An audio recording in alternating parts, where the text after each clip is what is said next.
reviving a legend.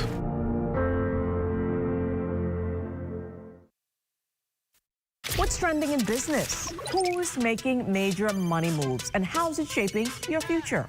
This is Economics, your front row seat to the biggest stories in business, innovation, and finance. Powered by the Sand Dollar, the digital currency of the Central Bank of the Bahamas. It's fast, secure, Bahamian. We're breaking down the numbers, the news, and what it means to you. Tune in every Thursday at 6 p.m. for the trends, the insights, and the stories that matter. Get informed, get inspired, get in the mix with Economics.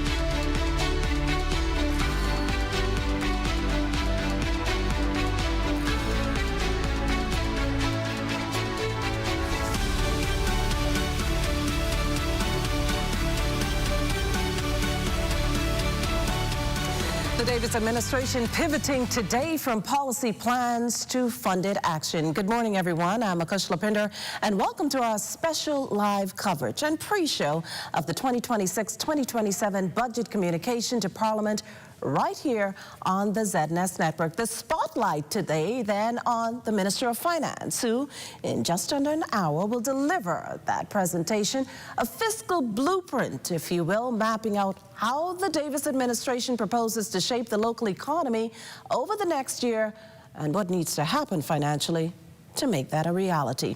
Now, just to give you a crash course on what's expected to happen, apart from reflecting on its performance and how effectively it has managed finances over the past 12 months, you will hear a lot about the government's priorities moving ahead, including how public funds will be allocated across the various sectors. That's like national security, health, education, immigration, tourism, and the like. But how it will strike a balance between fiscal discipline and economic expansion and job creation. So it's more than just numbers on a page, but how your money, our money, will be spent. After all, every dollar has a destination. But before jumping into that, we're going to turn our attention now to Parliament Square, where we'll find our Lloyd Allen.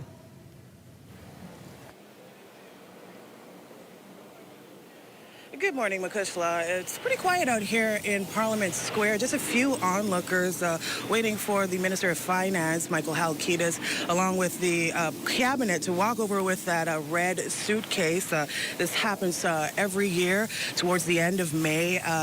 There's a budget communication ahead of the new fiscal year that begins on July 1st. We're going to hear from Minister Halkitis is how the government intends to earn its money and spend its money in the fiscal year 2026-2027.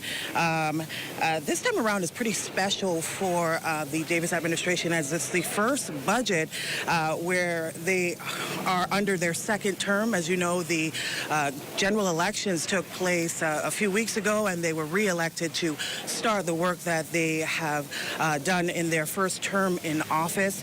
Now, just as special as it is also a crucial time given the whole global tensions rising and trickling down to the cost of living globally. So I think it's safe to say a lot of Bahamians are listening today to find out what opportunities are going to be afforded to them, along with what efforts the government is making to reduce the cost of living. So we will be reporting every update, every major announcement in this communication. So stay tuned to the broadcast as well as our social media platforms for all the juicy details. For now, I'm Leah Cooper reporting live from Parliament Square, sending it back to you at the desk, Makushla. Well, thanks, Leah. Of course, that was our Leah Cooper and not our Lloyd Allen. But back here in the studio, joining us, we have Bahamas Chamber of Commerce and Employees Confederation's Chair, Donald Williams, who's going to help us navigate the fiscal road ahead. So good morning, Dawn. Good morning. And it's nice having you. Good morning, Bahamas, as well. I think we're going to get right in it early on. Any surprises, you think, from this 2026-2027 budget, as you just heard, based on what we're up against, the geopolitical tensions and all that come with it? Well, with those tensions, we're expecting there to be some surprises. Now, at the same time, we're always looking for low taxes or no taxes, and then what are those barriers of trade that we're going to get over in order for there to be a reduction in the cost of living. We want there to be a lot more infrastructural reform, but in terms of those surprises, it's how are we now going to offset those global changes? We see that gas prices are continuously rising. They're up to $7+ now, and businesses are starting to feel that effect. So it's not just the concessions that have been given to them, but now how are they reducing those prices to be able to now give the consumers a viable way of life, if you will? Well, of course, we have Dawn here for our entire broadcast, but before we delve even deeper into that conversation, our Vaughn Aubrey breaks down what a national budget really is, why it matters, and how it directly impacts everyday life here in the Bahamas. Simply put, a budget is a financial plan. Just like households and businesses create budgets to manage income and expenses, governments do the same on a national scale. The national budget outlines how government plans to collect money and how it intends to spend it during the upcoming fiscal year. Most government revenue comes from taxes and fees. In the Bahamas, that includes value-added tax or VAT, customs duties, business license fees, departure taxes, real property tax, and a range of government services and permits. That money is then used to fund public services across the country. A national budget helps pay for hospitals, schools, roads, national security, public workers, social programs, infrastructure projects, and disaster response efforts. It also determines how much government may need to borrow and how national debt will be managed. The budget communication delivered in Parliament each year is designed to explain government's priorities and economic plans for the country. It also gives Bahamians insight into where taxpayer dollars are going and what changes could affect their daily lives, including taxes, fees, public services, and cost of living measures. Here are some key terms often associated with a national budget that you may have heard of. Revenue, the money government collects. Expenditure, the money government spends. Deficit, when spending exceeds revenue. Surplus, when revenue exceeds spending. National debt, money owed by government. GDP, or gross domestic product, the value of goods and services produced within the economy. Economists believe a strong budget helps create financial stability, investor confidence, and economic growth. Well, it's easy to get swallowed up by all the budget jargon, talk of revenue, expenditure, surplus, deficit, GDP, and the likes. But according to financial expert Gowan Bowe, here's what Bahamians should really be listening out for when the budget presentation is actually read in Parliament. What are the actions that have been taken that have led to certain positive developments? So we speak about foreign direct investment, but I think people will be listening to see how have you created environments for Bahamians to own and participate in some of these projects that we're speaking about. People want to hear in the budget, yes, the headline is always, well, what a tax is going to be. We know that a government can only run off the taxes it collects, but ultimately, do we have a strategy for the reform of taxes that is going to allow us to see more equitable distribution of the tax burden? Because inherent in the conversations about the cost of living, even though we don't see it as overtly, is the viewpoint that there are certain who are not feeling it as much as others. And the reality is because we have a regressive tax system, that puts the greater burden on those who have the least among us. So there needs to be some articulation on how we're going to be balancing that, not only among businesses, but amongst individuals. We need to hear that there is what I'm going to call program-based spending, not that we've kept salaries in line and not that we've kept expenses in line. What are the programs that are going to be, what I'm going to say, the next generation lifters of the economy. So what are the initiatives that government is saying, I need to invest today, so there will be some sacrifice that will yield this return over the next generation. So I think we need to break the budget exercise down into what is important to individuals, and then the technical details will follow. What is important to individuals? That we believe the stewardship is functioning as intended, so that we're seeing positive elements in terms of growth in the economy. We're seeing reduction in our debt, not just saying the debt to GDP is reducing. Well, now it's important to note that there are two main categories by which the government's priorities are funded. You have the revenue, as we've said, pulled in from taxes, and then you have borrowing. As you just heard, those questioning why even resort to the latter. Let's listen in to economist Rupert Pinder.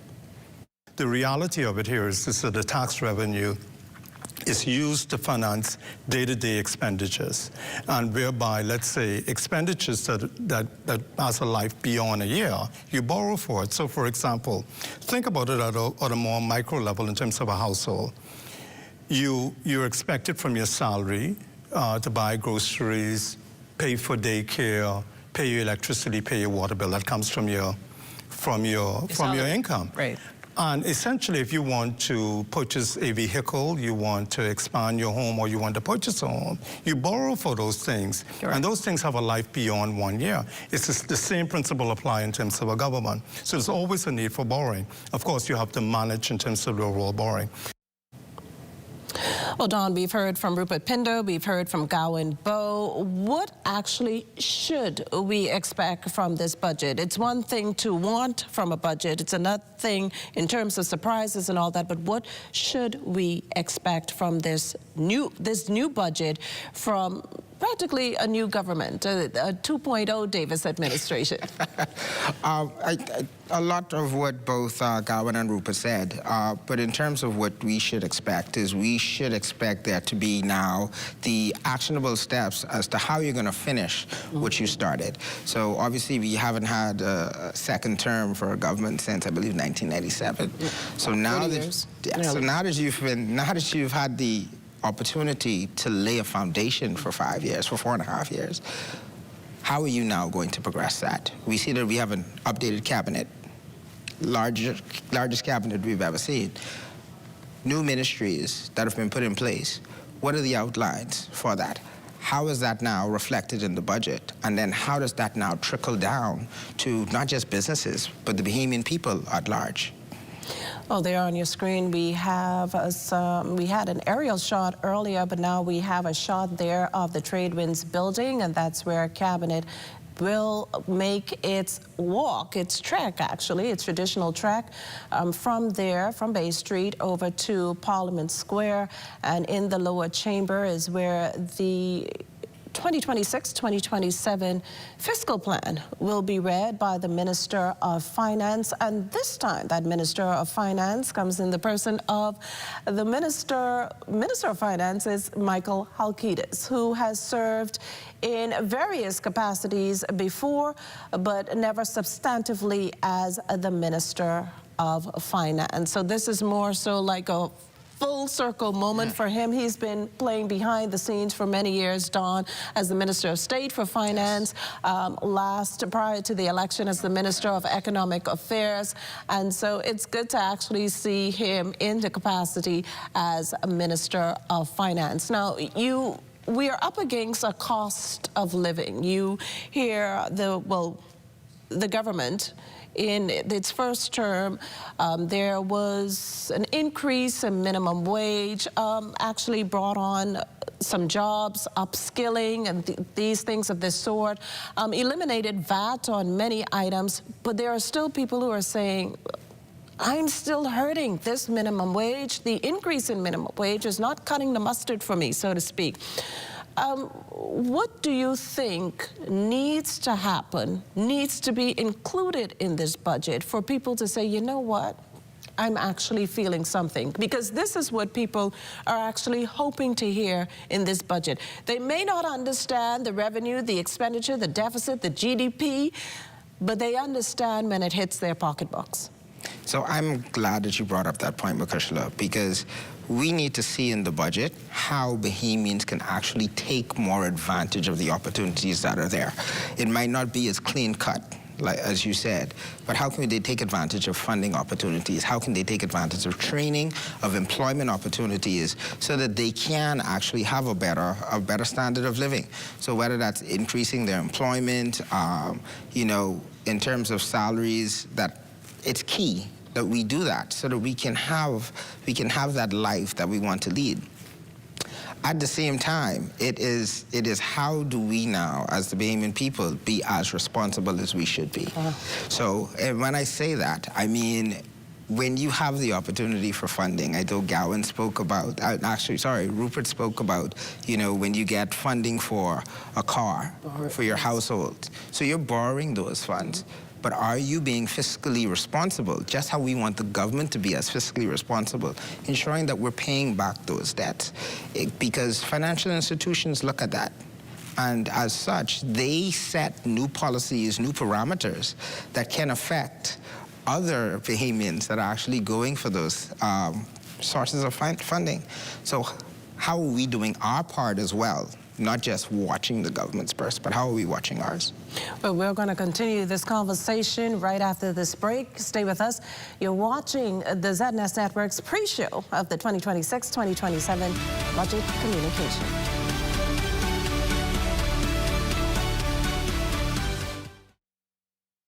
We are here in the time of need. There's no discrimination. The mission is to relieve the suffering. We volunteer, we deliver care. With donors and partners, we're always here to turn compassion into action. Protecting life and health with our training throughout the years. We empower to heal the world. There is hope, assistance with disasters. There is shelter and love for our people. We can work together to help those in need. So volunteer with us and donate to show you care. There is hope, assistance with disasters. There is shelter and love for our people. We can work together to help those in need. So volunteer with us and donate to show you care. Together, let's build a more resilient Bahamas. Community farming for food security.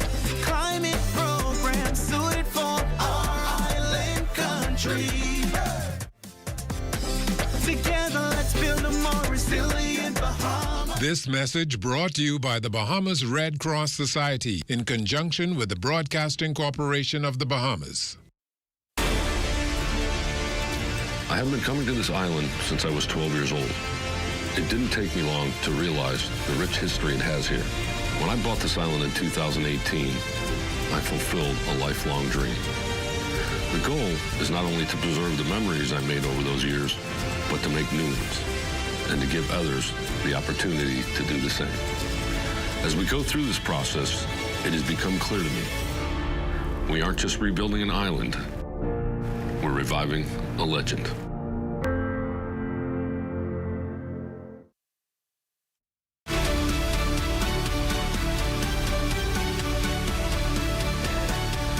Welcome back to the show. We're awaiting today's money shot of the Davis administration's cabinet, making the trek from the Tradebins building to Parliament Square with that famed red briefcase. Lloyd Allen joins us live from the Cabinet Office on Bay with this preview. Lloyd.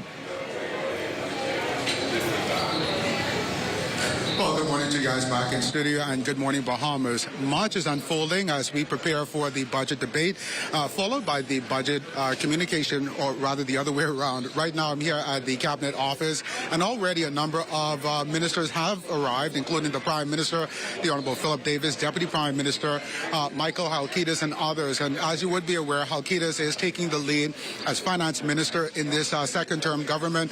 We spoke with him yesterday. He indicated that there's much to look forward to as as the government prepares to unveil its plan over the course of the next year. And he says he is humbled to take on this responsibility and this charge. Now, again, we expect that momentarily that initial meeting that is taking place between those cabinet ministers will conclude, followed by them exiting this building. This is the Trade Winds building. Once they exit, they'll be heading left and making their way toward Parliament. And of course, we've been here for the duration of the morning. We'll have more to report as this morning's events continue to unfold. Reporting here from the Cabinet Office, Lloyd Allen, and back to you guys in studio. Well, thanks, Lloyd. We have team coverage for our budget communication today. We go now to our Leah Cooper, who's down there in Parliament Square. Leah? We're just moments away from hearing that budget communication, but right now we're joined by Mr. Andrew Blue Johnson. He was a candidate in this recent general election in the Freetown constituency, and he is listening to this communication as well.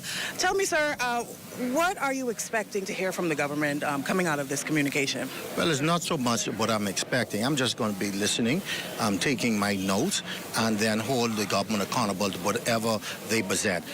If something that I like, I will congratulate and work with the government on. If something that I do not like or I think is not good for the Bahamian people, I will speak on it.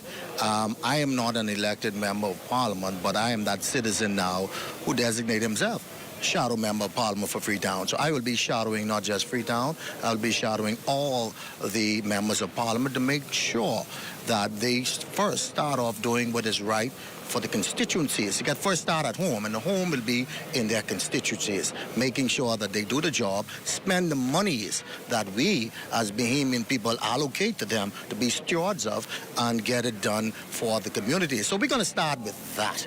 And I just want to let all of the members of Parliament know that we're going to spend these monies where it's supposed to be.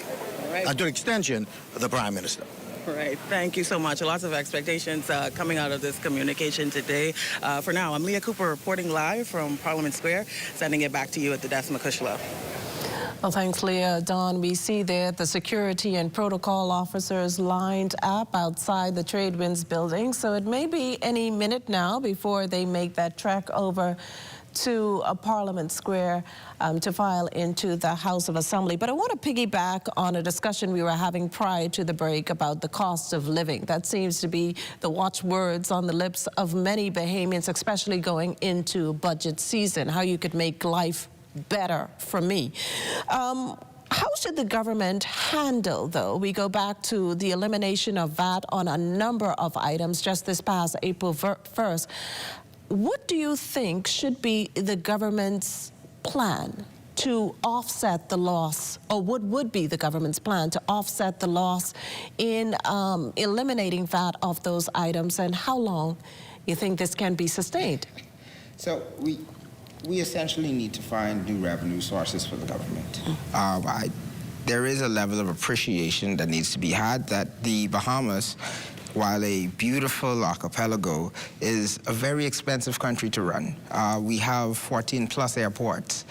The average country maybe has 2 or 3. We need to factor those things in. How do we make a lot more of our family of islands sustainable? One of the things from the speech from the throne that we will be listening to with the budget is they have where they're focusing on a lot more of the family of islands. Mm-hmm. What is that focus exactly? Are they going to make them a lot more sustainable? Is it going to be with the assistance of foreign direct investment? And of that foreign direct investment, are we going to keep those investors accountable to assist with education, infrastructural reform? So now we're making the Bahamas better. We're now making the Bahamian people better. And as such, we're taking that step in reducing the cost of living. We've also heard this talk year after year in terms of diversification. Do you think that's now become an abused term in terms of diversification? And do you think, and I'm going to give you not a loaded question, but a double header, do you think we've made enough effort in that vein to truly diversify our economy? And I'm piggybacking off some very beautiful terms you used in terms of a beautiful destination, 14 airports, but we've relied solely on tourism. This past term, we saw the opening of CAPAS that shows the government is serious about the orange economy. But do you think more needs to be done? And what shape or form should that take? We use a lot of terms, so I wouldn't say abused. We're going to stick a pin right there, Sure. and we're going to go to a shot of the Prime Minister, and he's leading his cabinet over to Parliament Square, and we see there that Red briefcase. famed red briefcase is being held this time around by the new Minister of Finance in the person of Michael Halkitis. We also see there the Deputy Prime Minister, who's now serving as the Minister of Education, which was quite a surprise to many people, Chester Cooper. We also have the aides, protocol officers, security officers. We have, as we said earlier, that's the money shot for the day. That's the shot that is going to make the front page of every newspaper in the country. And it's the shot we all look forward to on this particular day.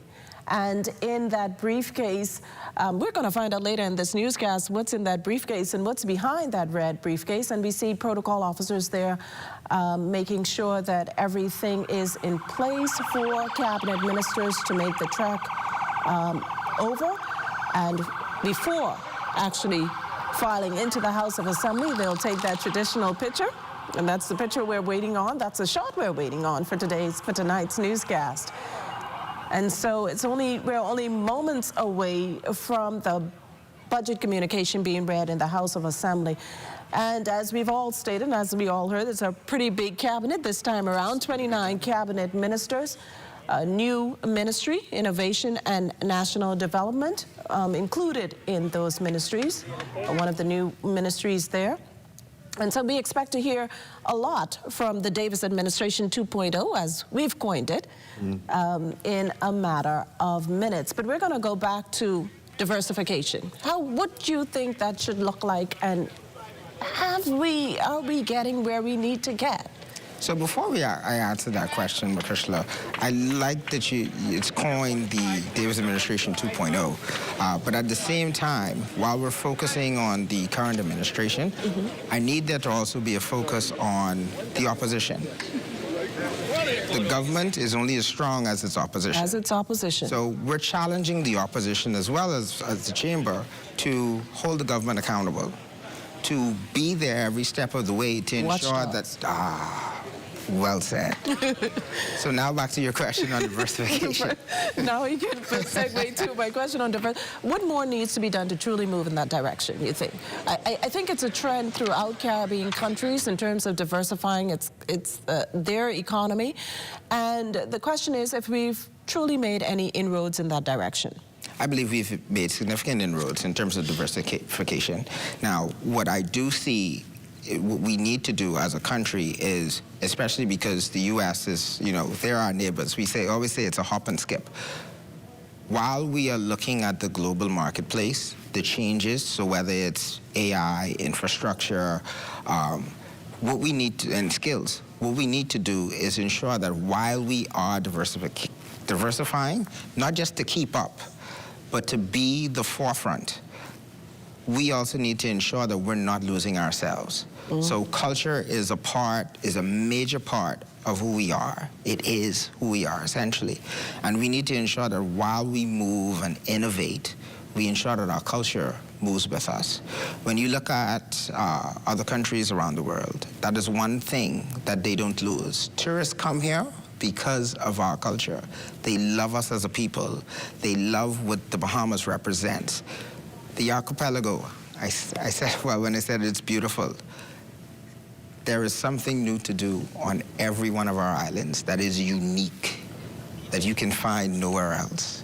So we need to ensure that we're incorporating that into our moving around, into our increasing our service levels, our skill sets, whether we're bringing in new products, creating new products to now send out globally. How are we including our culture in that very word of diversification? Well, we're going to take a moment to lighten things up a bit before we take a stab at some other serious matters. And we're going to take a look at a bit of budget history. In the Bahamas, that much talked about red briefcase carried by the Minister of Finance on Budget Day, as you actually just saw, is a ceremonial prop, inside of which is the budget communication alongside legislative documents. Another fun fact is that it's symbolic nod to the United Kingdom's parliamentary system, tracing its roots all the way back to the French word bouchette, meaning small bag. Ah, there you go. Our Anthea Ferguson tells us more. Today is the day the Minister of Finance presents the budget communication to the House of Assembly and to the country. But this emblem, this red boxy briefcase that often signals the start of a new fiscal year, is often shrouded in a little bit of curiosity and some mystery. So why do our government officials parade the budget communication and its accompanying documents to the House of Assembly in an eye-popping, show-stopping red briefcase? Well, Chief Parliament Clerk David Forbes says this dramatic showcase on Budget Day is just that: pomp, pageantry, and aesthetically pleasing. It is for dramatic purposes mostly. It looks good when the entire executive come together as a team and they're coming to present this budget. So here's the history. The red box, as it's called, was first made in 1860 for English Chancellor William Gladstone. Its hue chosen because it was Prince Albert's favorite color and the dominant shade in his family's coat of arms. Now we're going to have the full connection or the expectation of these things unless you know where it come from, why it's happening, and so we build on those things. So here are some fun facts for you. The red briefcase is made of wood and usually covered in leather. After each budget communication, it's safely housed at the Ministry of Finance. And yes, the same red briefcase is used year after year, administration after administration. But that's what gives that box its historical significance, because after a while it becomes a treasure, and any administration who can't use it will feel cheated, because you actually want to use the same box that this person would have used and that person would have used for so many years.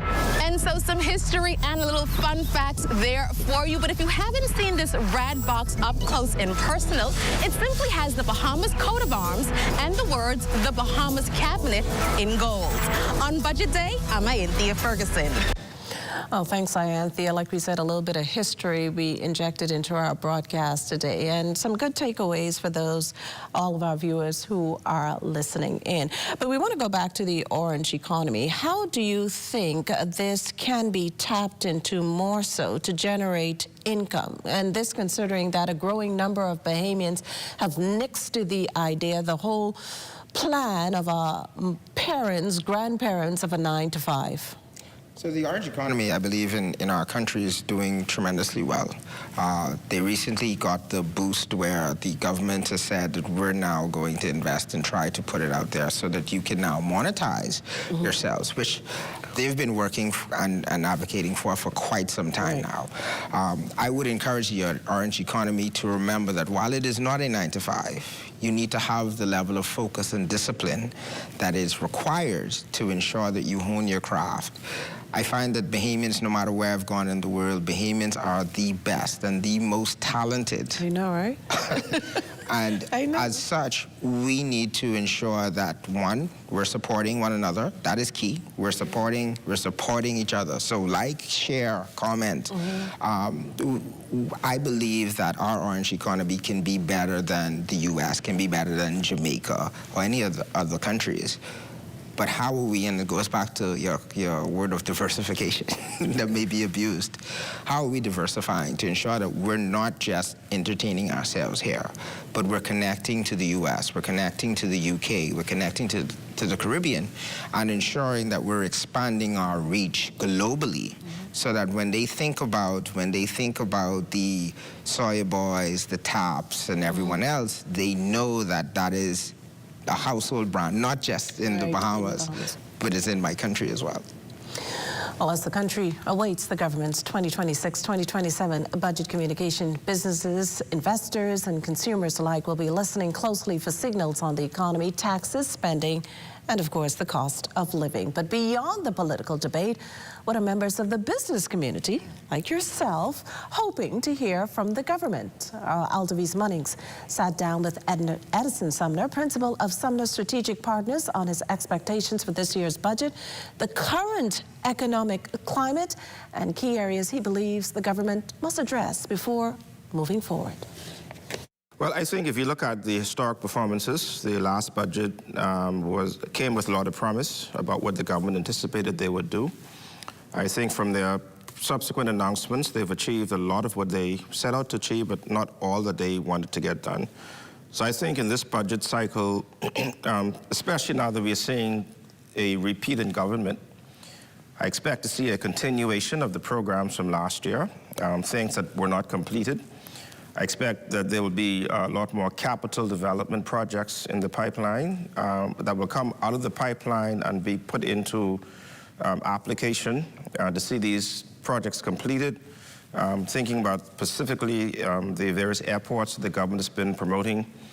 I'm hoping to see a very focused attention on Grand Bahama this budget cycle. I'm also hoping to see, as I said last year, I'm hoping to see even greater emphasis placed on family island development, right? Because a lot of it is Nassau-centric. I believe that our growth and diversification is going to be on a lot of those family islands. So I would love to see more effort and emphasis placed on family island developments. But in this instance, specific to Grand Bahama, because the government has been talking about Grand Bahama for the whole past year. Good stuff and not so good stuff, right? We heard about the airport, the hotel deals. We know about the contentious issues between the government and the Port Authority that I'm also hoping to see addressed amicably in this fiscal year, because having that dragged on and on and on is not beneficial to anybody, the government or the Port Authority.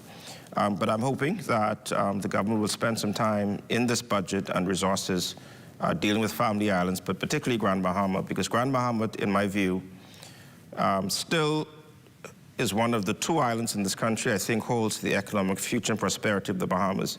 Grand Bahama and Andros. I've been saying that now for a whole decade, right? And I still hold that position that our economic prosperity, futuristically, if you looked at our projections, really should be focused on Grand Bahama for technology and industry, and for Andros for agricultural business and agriculture and agribusiness type businesses over there.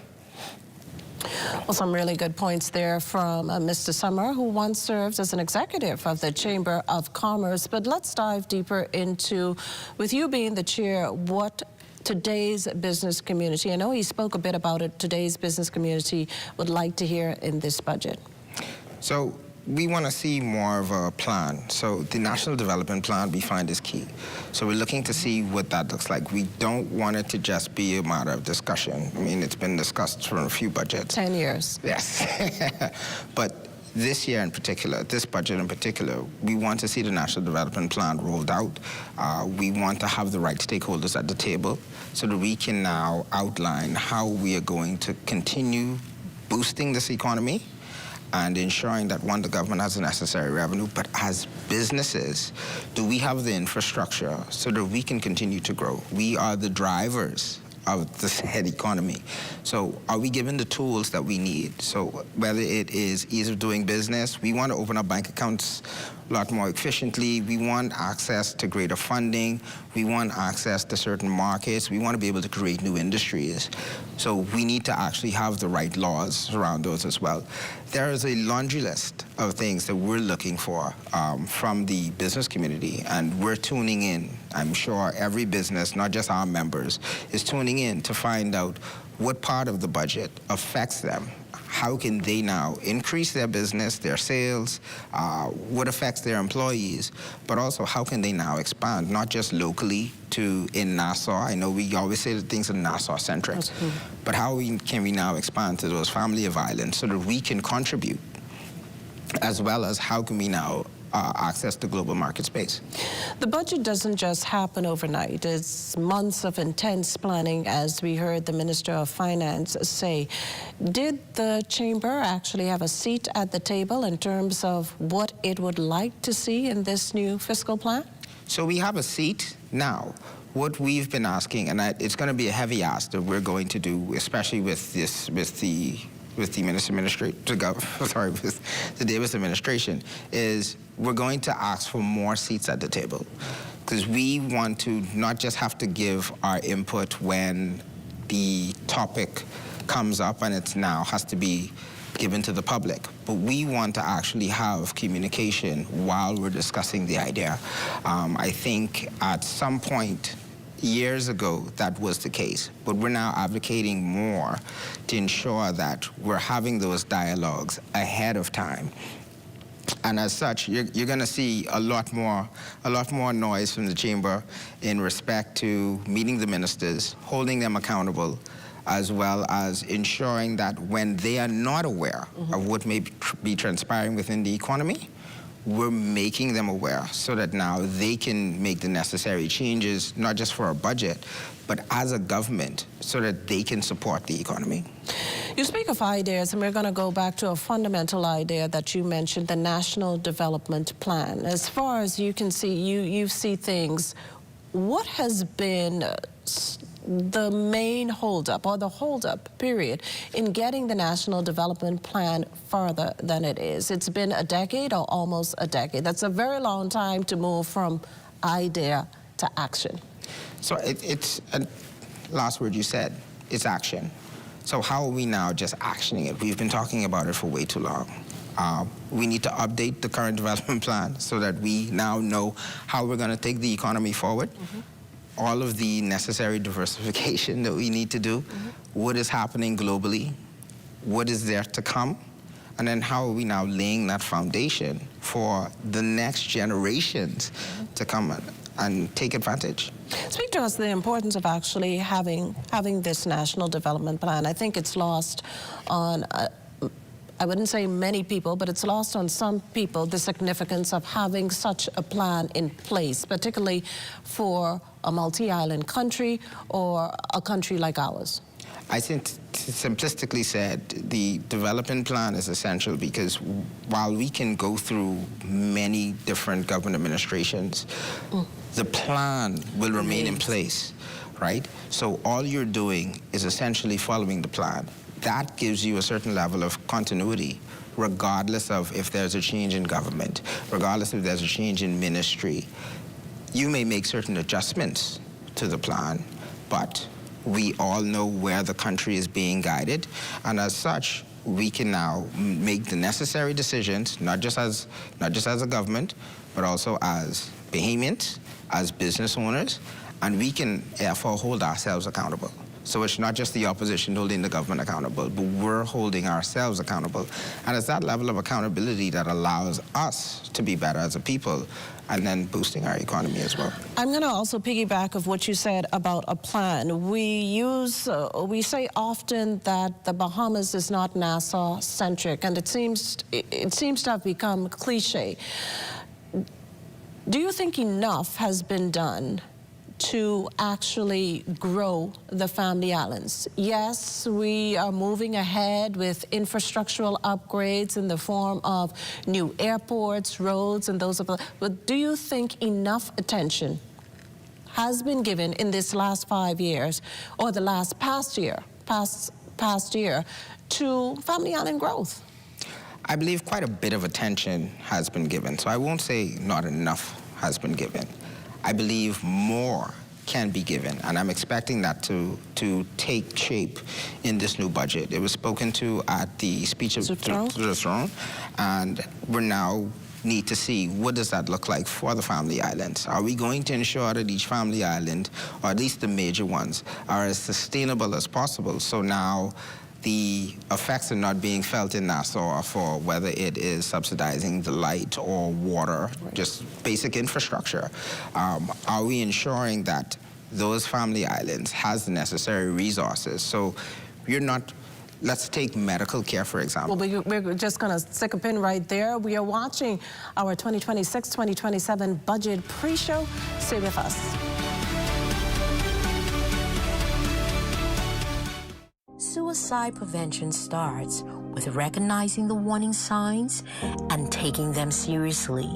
If you think a friend or family member is suicidal, there is a lot that you can do to help and save a life. However, for persons who are not in the grips of suicidal depression and despair, it's a bit difficult to understand what actually drives many individuals to take their own lives. A suicidal person may feel as if there is no help available and they're in so much pain that there aren't any other options. So here are a few warning signs to look out for. A person frequently talking about suicide, self-loathing or self-hatred, suddenly getting their affairs in order, saying goodbye to loved ones, withdrawing from others, and self-destructive behavior. Talking to a friend or family member about their suicidal thoughts and feelings can be extremely difficult for anyone. If you are unsure whether or not someone is suicidal, the best way to find out is to simply ask. Giving a suicidal person the opportunity to express their feelings can provide relief from loneliness, pent-up negative feelings, and perhaps prevent an attempted suicide. You can start the conversation with statements like, "I've been feeling concerned about you lately. I've noticed some differences in you and wondered how you're doing today."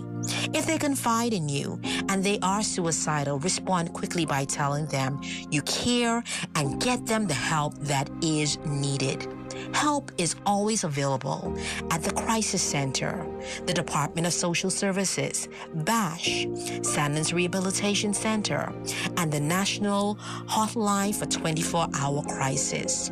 Find someone that you can trust to talk to about your feelings and get the support and help that is needed. I am Inspector Mikal Pinder, reassuring you that your mental health matters. You are not alone. Get the help that is needed today.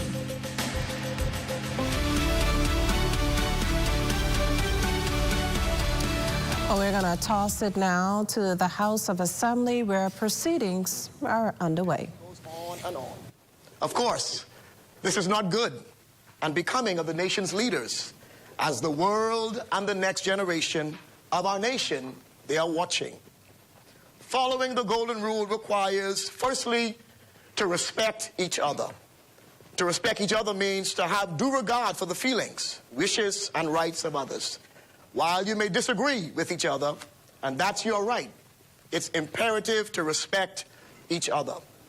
I want to encourage each of you, honorable member, never to allow your differences of opinion and perspective to cause you to become diabolical, disingenuous, and destructive in your behavior towards each other. Secondly, following the golden rule requires you to be kind to one another. Be kind in what you say to each other. Don't belittle or use disparaging remarks towards each other. Words are very powerful.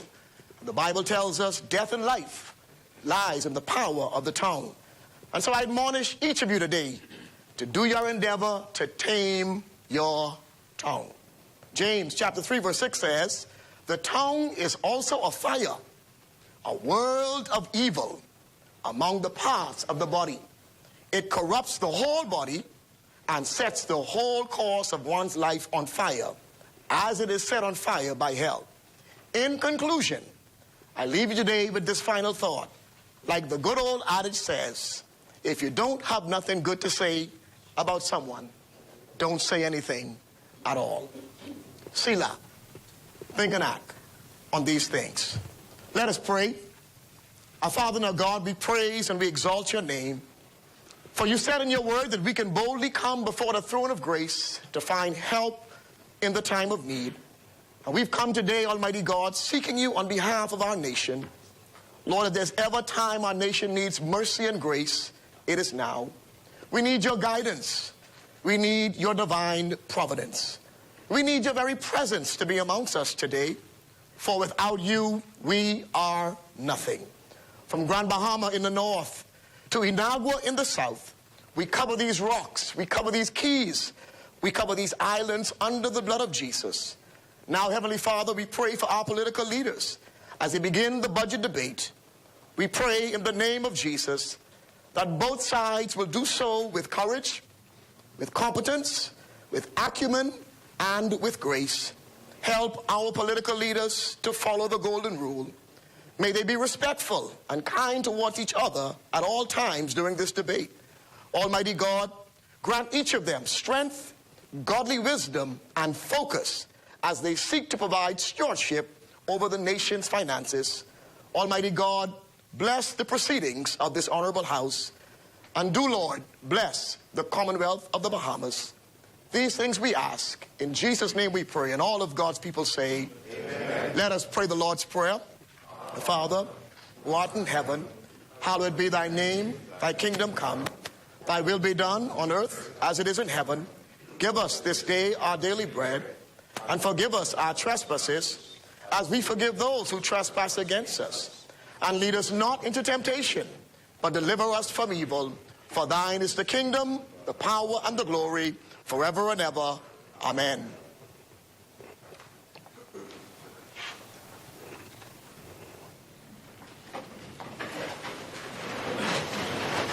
Philip Davis, Chester Cooper, Glennis Hannah Martin, Fred Mitchell, Michael Halkitis, Dr. Michael Darville, Clay Sweeting, Keith Bell, JoBeth Colby Davis, Ginger Moxie, Mario Boleg, Jomo Campbell, Pia Glover Roll,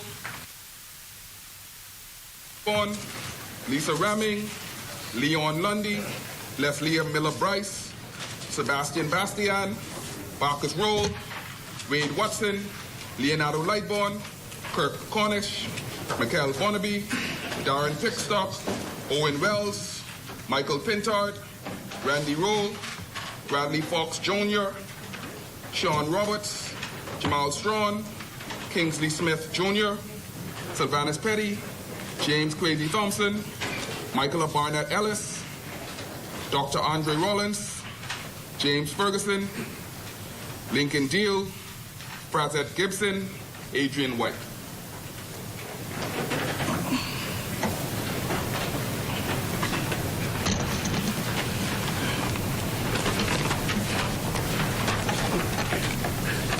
Good morning, honorable members.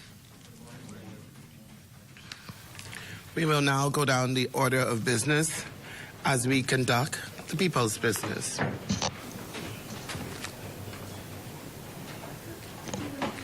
What is it?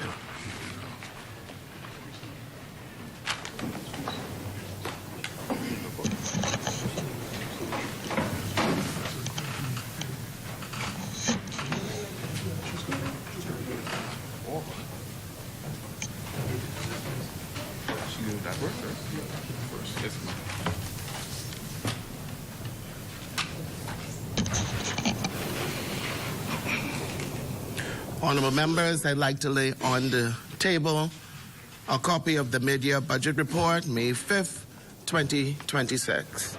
Order the document to lie on the table.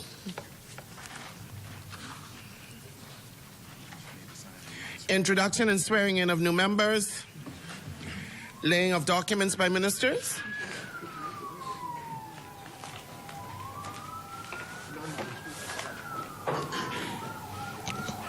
No communication.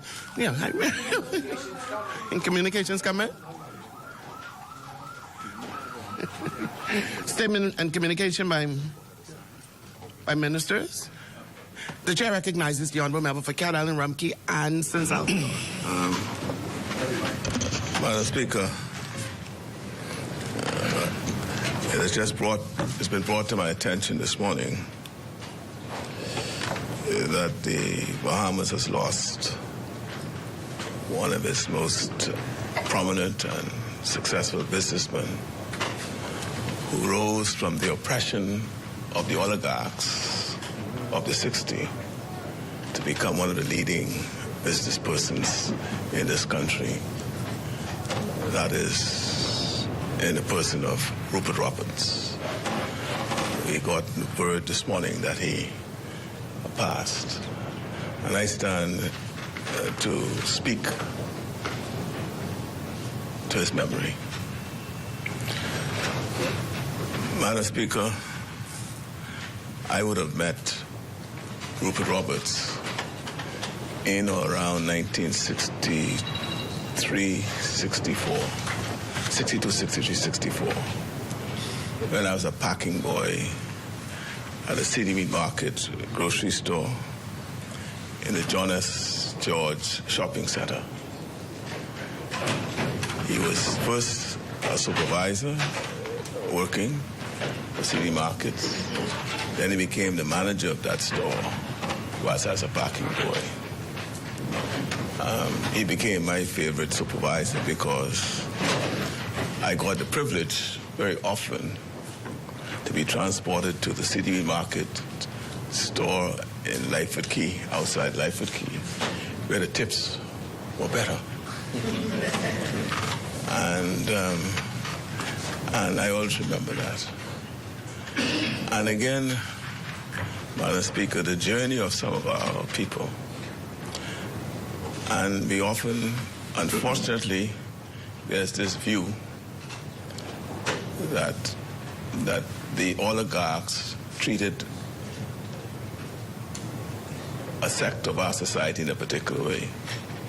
But that's not true. All Bahamians were treated in a particular way. I just refreshed my memory the other day of the story of this Bethel name in the school from Cherokee Sound. Patrick Bethel.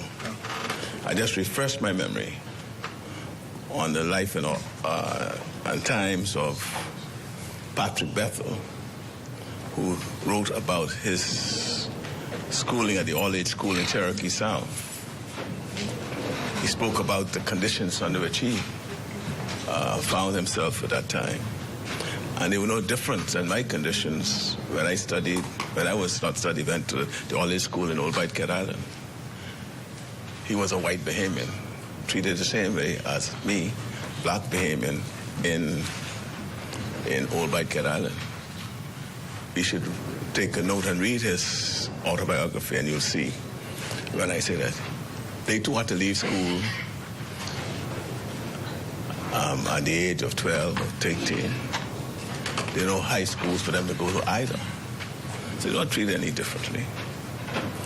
And so when we posited this artificial divide between black and white in this country, I call it artificial, superficial. It's only put in the mind and perpetrated by selfish persons who want to promote their own selfish agenda. Rupert Roberts is one of those persons who came from that background and was a successful worker in that grocery business for the then city market. Was then owned by one of the oligarchs along with a foreign entity. And he was very successful. But then again, the story of that separation, the story of the separation of Mr. Roberts of City Market, one day should be told. But he did not allow that disappointment of that separation to keep him down. And so he gloried in the fact that majority rule came in, and that he and all Bahamians had the ability to move and excel and invest their talent to be whatever they wish to be in this country. And that's what he did. That was under the Progressive Party after the majority rule, and hence where he is today. Many acknowledge it, but many don't accept it. But that's the fact of life. But Mr. Rupert became a successful businessman. He did not forget his roots. And his philanthropy and his assistance in social matters for this country is legendary. Though it was not publicized as much as many others. He did much for our inner city and people in the inner city that I'm aware of. And I'm grateful for his life. I'm grateful for the model he has left behind. And I trust that someday someone would tell his story if he hasn't told it yet. But to his daughter, and Kathy, and Caddy, yeah, and the rest of his family, I express my condolences on behalf of the government and the people of Bahamas and Mrs. Roberts for his contribution to this country and this nation, and demonstrating that it's not how you start in life and not the circumstances in which you find ought to determine your destiny or where you end up. And that is the perfect model in the life of Rupert Roberts. Thank you, Madam Speaker.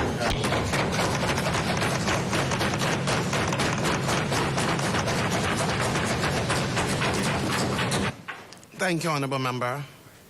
The Chair recognizes the Honourable Member for Marcos City. Thank you very much, Madam Speaker. I'd like to join the member for Cat Island, Ron Keynes in Salvador, in paying tribute to Rupert Roberts, who has made an incredible contribution to the Commonwealth of the Bahamas, and to say to Candy and Mrs. Roberts, thank you for lending him to all of us. My strongest recollection of Mr. Roberts was the work he often did with Charles Carter. He was committed to buy Bahamian, and I remember as an 11th grade student, my interest in agriculture, and I found it quite amazing. Those Bahamians who were committed to self-sufficiency in agriculture, but who were prepared to put their money where their mouth was. Rupert Roberts was one of those persons. And Charles Carter's iconic voice was associated with the work that Rupert Roberts did. As Minister of Agriculture, as I'm sure the present minister could attest, we formed a committee designed to ensure that Bahamian produce are sold in all of the stores, that 40% must be bought from a Bahamian producer before anyone else can. And Rupert Roberts was in the front of that kind of initiative. He was absolutely committed to making sure that Bahamian farmers throughout the country had their fair share. You produce it, he was prepared to purchase it. I also was amazed at how many businesses over the hill he had actually assisted in getting started. It was not something that I knew growing up. But once we began conversations about agriculture, long before I became Minister of Agriculture, I learned of his generosity. The Free National Movement, we benefited from him in two ways. One, he assisted the party, but at the same time, he rebuked the party when he felt we were not making decisions that made sense for business persons, large and small. He was very candid in his opinion, and whether it was PLP or F&M, he was consistent in holding government officials accountable for choices that we made that had a negative impact on the growth and development of businesses in the Bahamas. And I respected the fact that he did not allow politics to cloud his judgment in terms of what was in the best interest of the country. And so today I join thousands of Bahamians who mourn his passing and who thank God for the kind of life that he lived that contributed to so many persons' upliftment. And so may he rest in peace.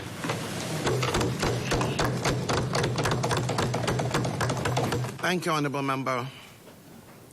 Any further statement, communications by ministers?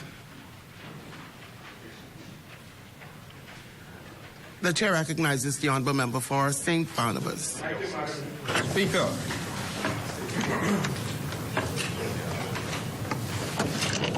Madam Speaker, I rise today to present the fiscal year 2026-2027 budget communication under the theme, A Budget That Builds on Progress.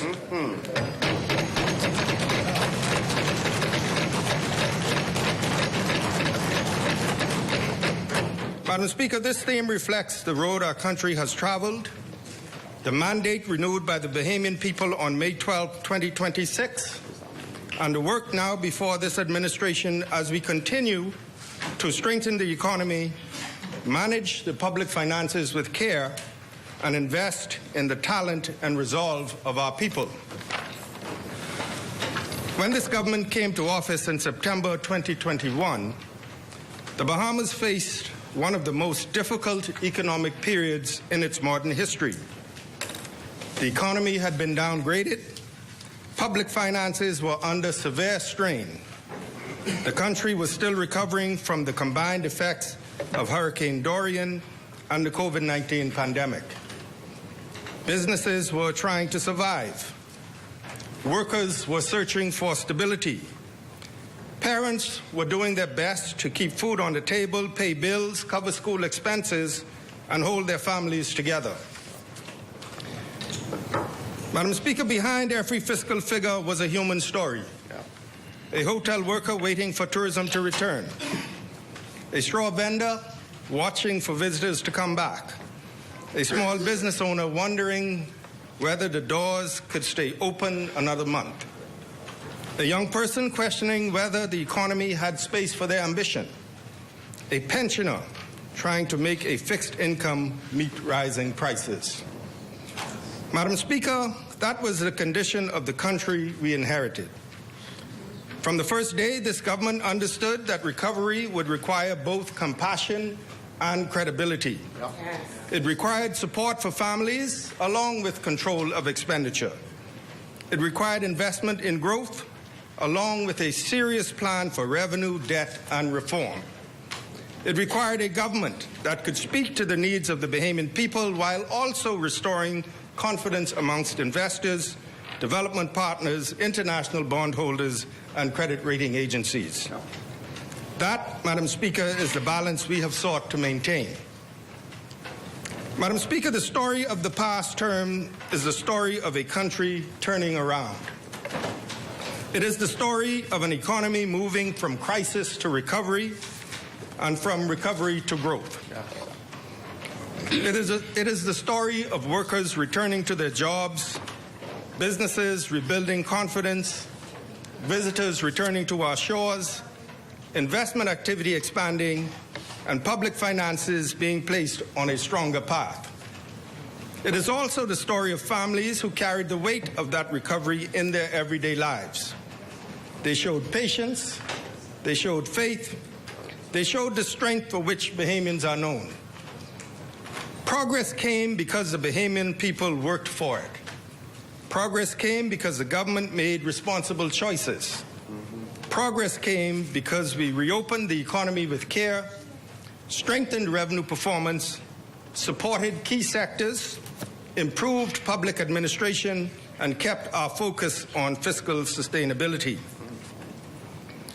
Madam Speaker, the result is clear. The Bahamas has moved from downgrade to upgrade.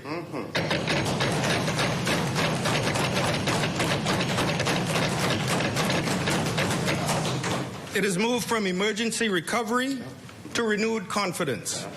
It has moved from deep uncertainty to a stronger economic foundation. On May 12, 2026, the Bahamian people elected this administration to continue that progress.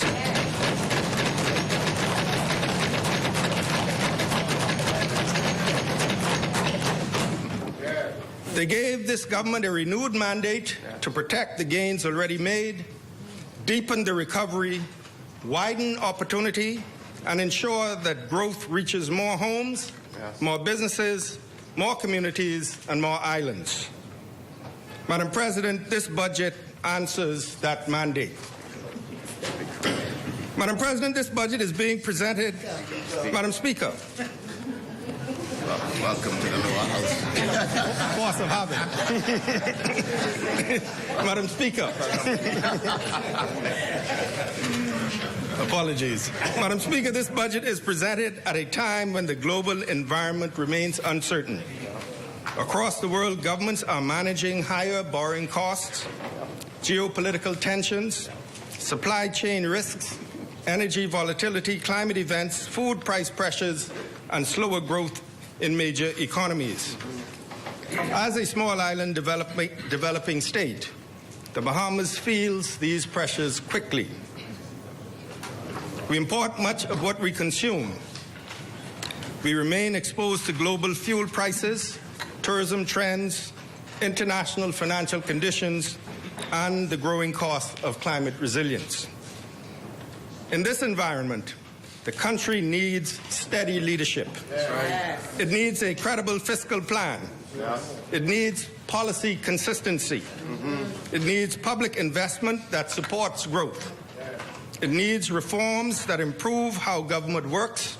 And above all, it needs confidence in the Bahamian people, their skills, their work ethic, their creativity, and their capacity to help build the next stage of national development. That's right. Because a country that manages its finances well is better able to support its people. A country that earns confidence is better able to attract investment. A country that protects its credit standing is better able to finance roads, airports, clinics, schools, energy reform, and national resilience at more manageable costs. Madam Speaker, the message of this budget is in simplest terms, the message of this budget in the simplest of terms is we will protect the recovery, we will build confidence, we will invest in people, we will support economic expansion, we will strengthen the fiscal position of the country, and we will prepare the Bahamas for the risks and opportunities ahead. Yes, that's right.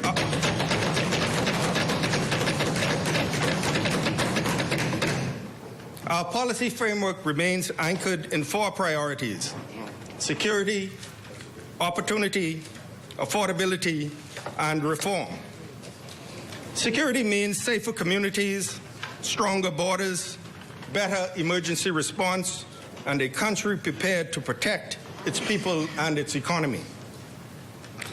Opportunity means pathways to jobs, training, entrepreneurship, education, investment, home ownership, and upward mobility across New Providence, Grand Bahama, and the Family Islands.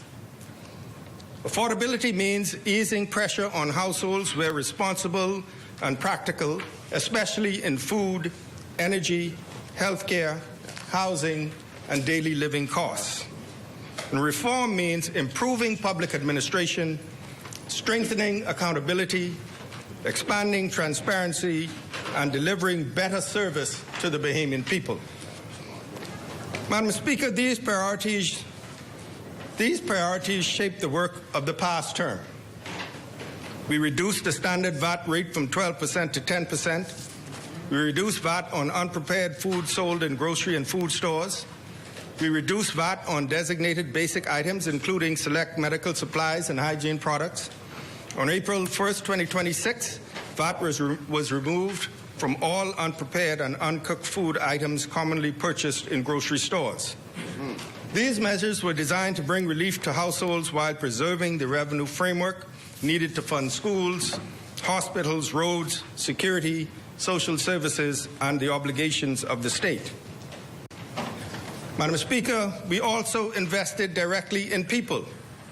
We introduced the National School Breakfast Program because children learn better when they begin the day ready to learn. We expanded access to training through Upskill and DigiLearn. We established the National Youth Guard Program and the National Apprenticeship Program to help young Bahamians connect training with service, work, and future opportunity. We created the Catastrophic Care Fund to assist families facing severe medical hardship. We established the Public Hospitals Authority Academy to train Bahamians for healthcare careers and strengthen our national capacity. We advanced major energy reforms to improve reliability, reduce costs over time, and modernize the electricity sector. The acquisition of the Grand Bahama Energy Company forms part of a wider national effort to place Grand Bahama within a stronger national energy framework. Yes. We invested in airports, roads, runways, and family island infrastructure because development must reach every island. That's right. Yes. We expanded free public Wi-Fi in parks and public spaces because connection now forms part of opportunity. We established the Creative and Performing Arts School of the Bahamas because Bahamian talent deserves training, structure, and a pathway to the world. And we concluded more than 60 labor agreements in a single term, improving wages and working conditions for public officers across several sectors. Madam Speaker, we also strengthened the systems that support confidence in government. The enhanced e-procurement portal has expanded access to government contracts and procurement opportunities through a single public platform. This reform supports accountability, wider participation, and greater confidence in the use of public funds. Through healthcare reform, including the National Health Insurance Act 2025 and the planned integration of the National Prescription Drug Plan into the National Health Insurance Authority, we are working to improve access, efficiency, and service delivery. Through the $300 million external debt refinancing initiative under the Bahamas Debt Conversion Project for Marine Conservation, this government showed that sound debt management and environmental protection can move together in the national interest. Through legislative reform and stronger enforcement on economic substance requirements, the Bahamas was removed from the European Union's blacklist in 2024, protecting the standing of our financial services sector. Through major commitments, including Carnival Corporation's Celebration Key Development and Royal Caribbean's Royal Beach Club project, the Bahamas continues to attract investment, create jobs, and expand economic activity. At the same time, this government is strengthening foreign direct investment compliance so that commitments made to the Bahamian people are properly monitored and honored. Madam Speaker, this is the record on which this budget stands. A country downgraded in 2021 now stands with renewed confidence. An economy under pressure has returned to growth. A fiscal position under strain has been placed on a stronger path. A people tested by crisis have shown courage, patience, skill, and resolve. A government renewed by the Bahamian people on May 12th now returns to this honorable House with a budget designed to build on progress. Yes. Madam President, we are clear-eyed about the road ahead. Madam Speaker. It might take a while to get it out of my system. Madam Speaker, we are clear-eyed about the road ahead. The global environment remains uncertain. Costs remain a concern for families. Climate risks continue to threaten small island states. The country must continue to manage debt carefully, strengthen revenue systems, improve public services, and invest wisely. But the Bahamas now moves from a stronger foundation. This budget protects that foundation and builds upon it. It is about making progress real in people's lives. It is about making sure economic growth reaches families. It is about giving young Bahamians a fair chance. It is about helping communities feel the benefit of national development. It is about proving that fiscal responsibility and human progress can move together. Madam Speaker, we will navigate these times together. We will invest in the talent of our people. We will draw on the resolve that has carried this country through every storm. We will continue building a Bahamas where progress is protected, opportunity is widened, confidence is strengthened, and every Bahamian can see themselves in the future that we are creating. So, Madam Speaker, I now turn to the macroeconomic context amongst our regional and international partners. Madam Speaker, the current and future performance of the Bahamas' small, open economy remains closely linked to to developments within the global economy, particularly those in the United States, our major trading partner and primary tourism market. As we progress through 2026, the international economic environment continues to face heightened uncertainty driven by ongoing geopolitical conflicts, elevated trade tensions amongst major economies, tighter global financial conditions, volatile energy prices, and persistent supply chain disruptions. It is essential that we carefully assess the evolving global economic climate and its implications for our domestic economy. Madam Speaker, according to the International Monetary Fund April 2026 World Economic Outlook report, global growth moderated to 3.4% in 2025. Global growth is projected to decline to 3.1% in 2026, before edging slightly higher to 3.2% in 2027, amid heightened geopolitical tensions and continued global uncertainty. Despite persistent services price pressures and fluctuating energy costs, global inflation eased to 4.1% in 2025 and is projected to rise slightly to 4.4% in 2026, before declining to 3.7% in 2027. And based on information from the International Labour Organization, the global unemployment rate stood at 4.9% in 2025 and is expected to remain the same in both 2026 and 2027. Madam Speaker, in the United States, real GDP grew by 2.1% in 2025. Growth is projected to strengthen modestly to 2.3% in 2026, before easing back to 2.1% in 2027. And these movements reflect the observed surge in imports as businesses move to front-run tariffs. Inflation in the United States stood at 2.7% in 2025. Over the medium term, inflation is projected to increase to 3.2% in 2026 and 2.1% in 2027.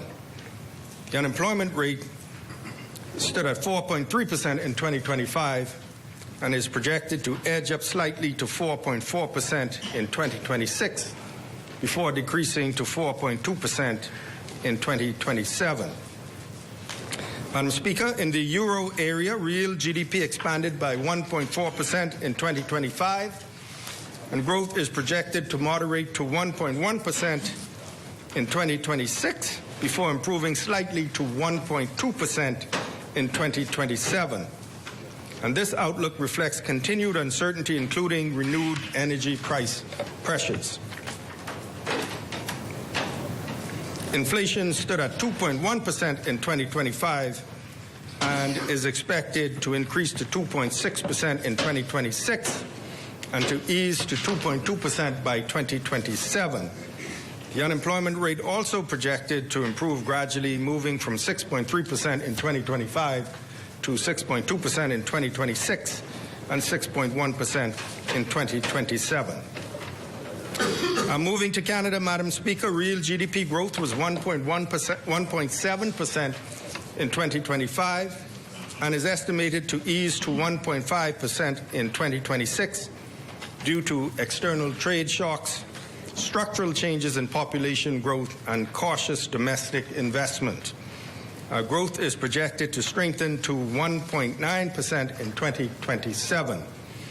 Canada's inflation rate stood at 2.1% in 2025, and it is likely to rise to 2.5% in 2026, before returning to 2.1% in 2027.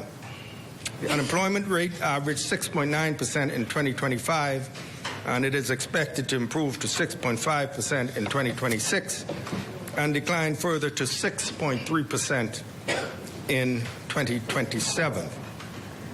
Madam Speaker, the United Kingdom recorded real GDP growth of 1.3% in 2025 and is projected to slow further to 0.8% in 2026, reflecting price shocks stemming from the war involving Iran.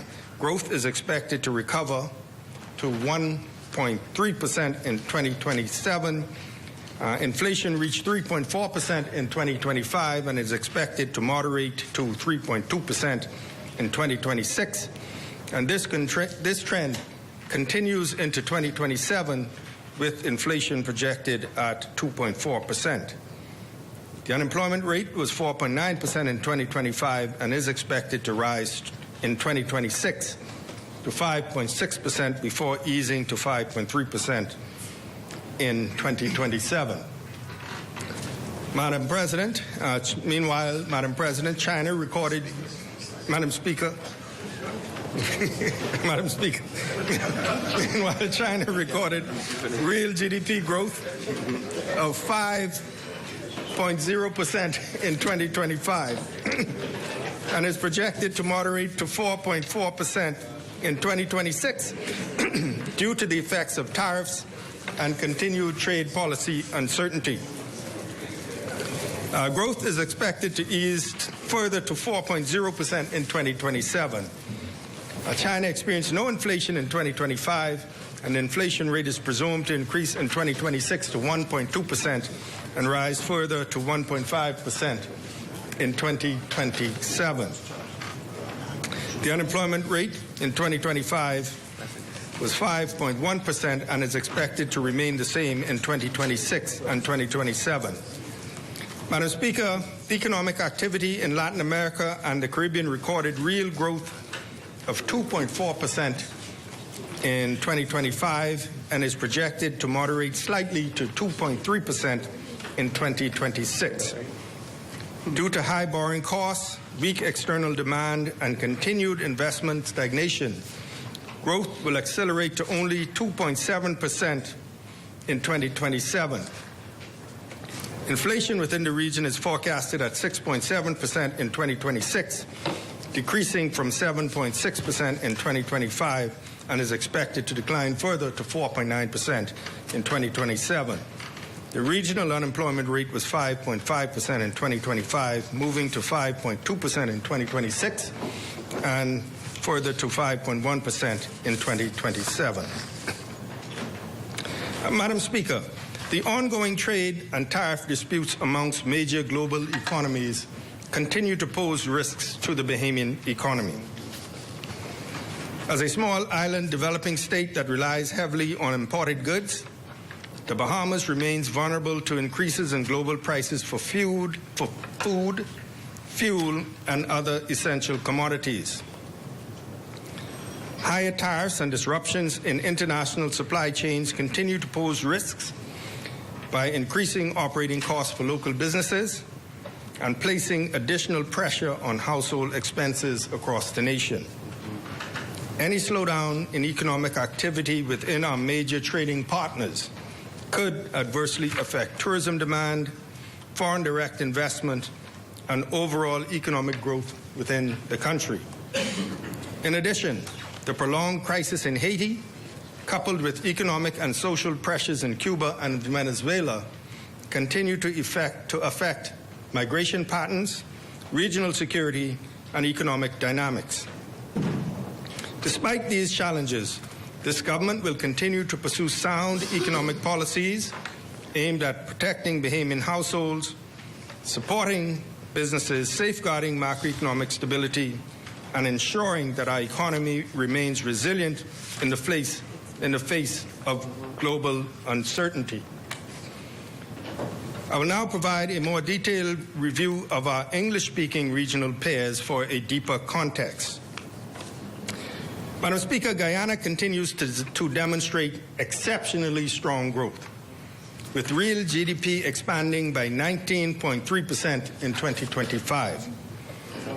This pace, while still robust, is anticipated to ease to 16.2% in 2026, before increasing further to 19.7% in 2027. Inflation was recorded at 3.3% in 2025 and is expected to increase to 4.1% in 2026 and further to 5.1% in 2027. The latest available statistics show that the unemployment rate stood at 6.8% in 2025. As one of the world's fastest growing oil producers, the sharp increase in oil prices due to the conflict in the Middle East will likely translate into higher government and export revenues.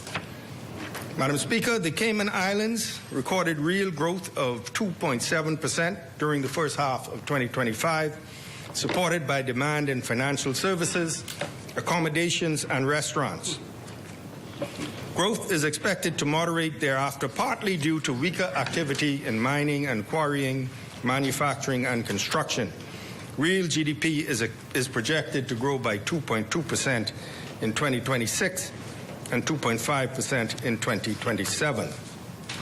Inflation stood at 1.9% in 2025 and is expected to rise to 2.6% in 2026 before easing to 2.3% in 2027, mainly due to food, housing, and utility costs.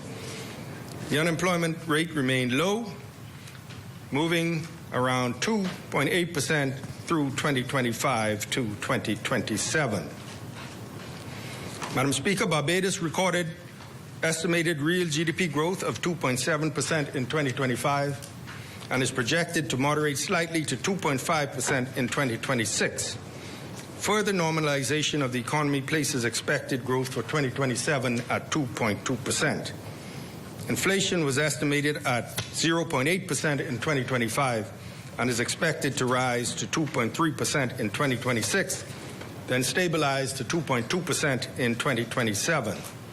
The unemployment rate stood at 7.2% at the end of December 2025. Madam Speaker, in the case of Trinidad and Tobago, the economy was estimated to record real GDP growth of 0.8% in 2025, and this rate is expected to remain unchanged in 2026. Our forecasts point to real GDP growth increasing to 3.0% in 2027. Inflation, which was estimated at 1% in 2025, is projected to increase to 1.8% in 2026 and 2.8% in 2027. With respect to employment, the unemployment rate fell to 4.3% in 2025 and 4.2% in 2026. This points to an economy maintaining stability and growth even as price pressures are expected to edge upward in the period ahead. Turning to Jamaica, Madam Speaker, the economic outlook points to modest contractions after Hurricanes Beryl and Melissa. Real GDP declined by 0.1% in 2025 and is projected to continue to weaken by 1.2% in 2026, with a 3.1% recovery in 2027. Inflation stood at 3.9% in 2025 and is expected to rise further to 6.1% in 2026 and 5.5% in 2027. As it relates to unemployment, the rate in January was 3.6%, down from 3.7% recorded in the same month in 2025. Madam Speaker, these developments in the region point toward a mixed environment. As solid growth in some countries is tempered by slower activity, inflationary pressures, and ongoing vulnerabilities in others. Madam Speaker, on the domestic front, the Bahamian economy continued to distinguish itself throughout 2025 and into the first quarter of 2026, demonstrating resilience, momentum, and a degree of stability that speaks to the strength of our national recovery. This mold-breaking and indeed outstanding performance is supported by sustained tourism activity, improving labor market conditions, continued investment, and stable domestic financial conditions. These developments point to an economy that is not merely recovering, but advancing with confidence into the next calendar year. Madam Speaker, amongst the comparable regional pairs mentioned previously, the Bahamas recorded the strongest growth performance, exceeded only by Guyana.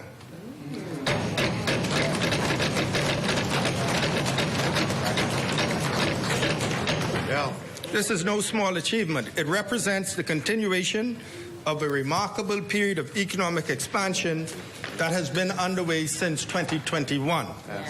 For 5 consecutive years, our economy has expanded beyond the long-assumed 2.0% ceiling, a rate once treated as the upper limit of our country's growth potential. What this tells us is clear. The Bahamian economy has not only regained its footing, it has outperformed expectations. It has moved beyond the old assumptions placed upon it, and it continues to demonstrate that with sound policy, sustained investment, and the industry of the Bahamian people, our national economy is capable of achieving more than many once believed possible.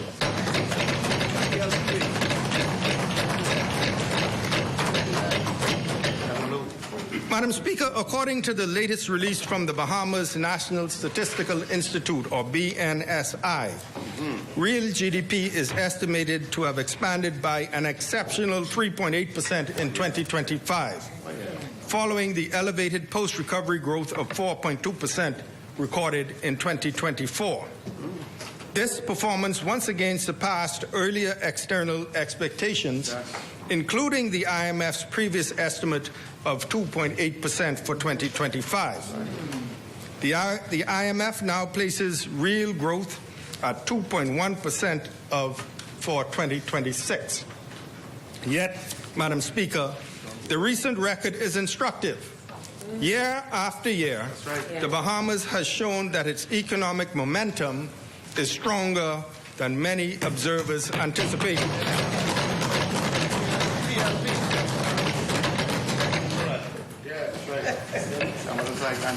The strength of our economy, Madam Speaker, is also reflected in the share each Bahamian contributes to our income on average.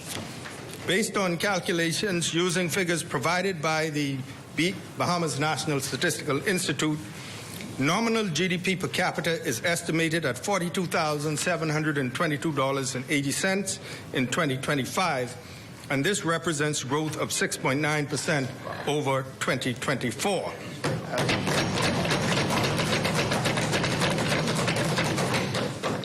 To place this into regional context, the IMF estimated the average GDP per capita for Latin America and the Caribbean at $10,834.40 in 2025. Our per capita GDP has outpaced other tourism-dependent pairs in the region.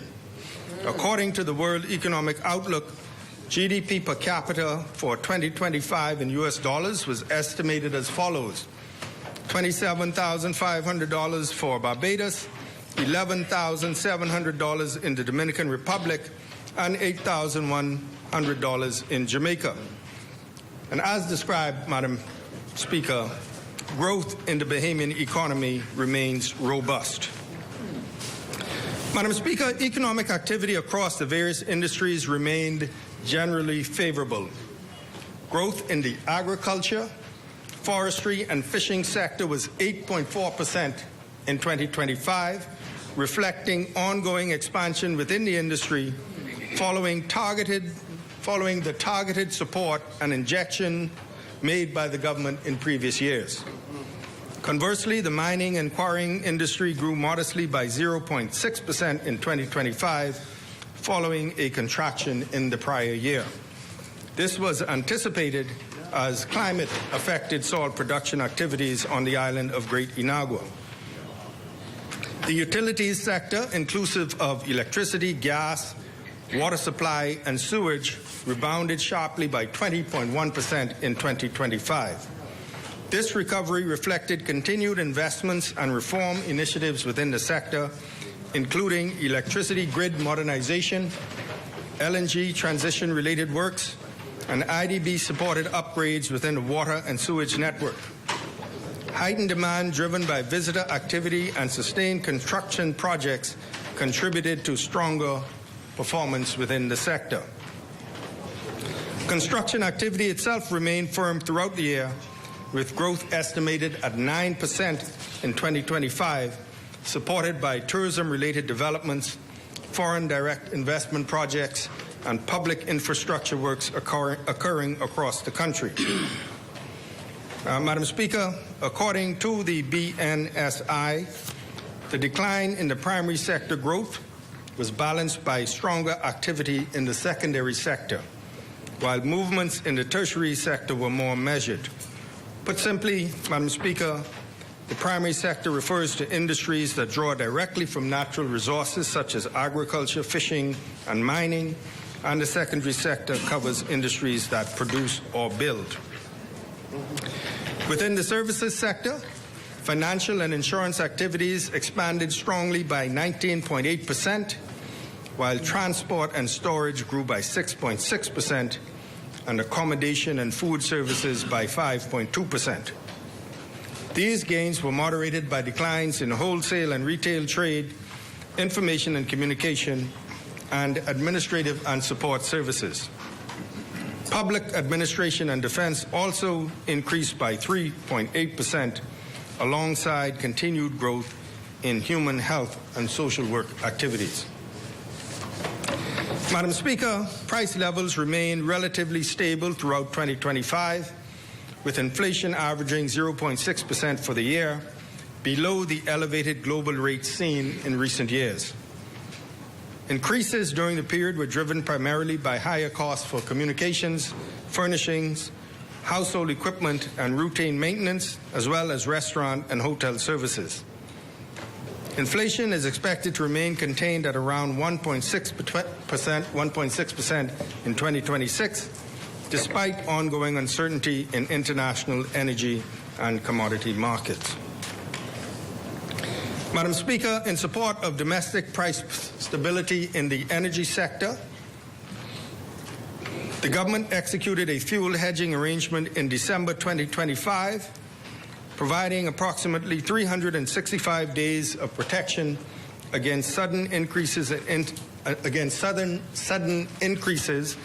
international fuel prices, while the transition toward LNG generation and additional energy infrastructure continues. The arrangement covers approximately 2.5 million barrels of fuel oil and is intended to help stabilize electricity generation costs and reduce exposure to external oil price shocks. To extend this protection more broadly, it is intended that the hedging arrangement now supporting Bahamas Power and Light be extended to the Grand Bahama Power Company.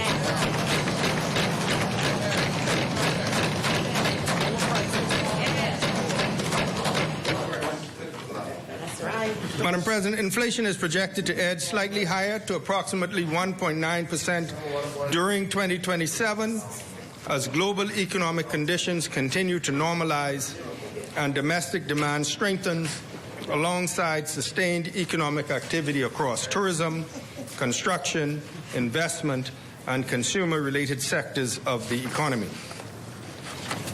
Madam Speaker, labor market conditions strengthened further during 2025 as economic activity continued to expand across several sectors of the economy.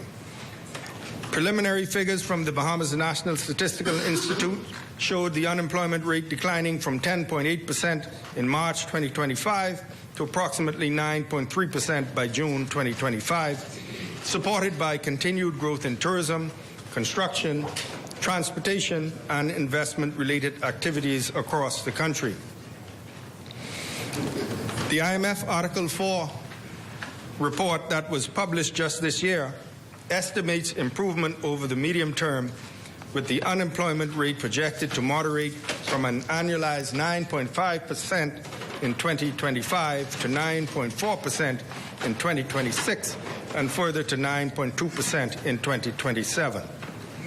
These developments reflect ongoing economic recovery and continued expansion in employment opportunities for Bahamians throughout the domestic economy.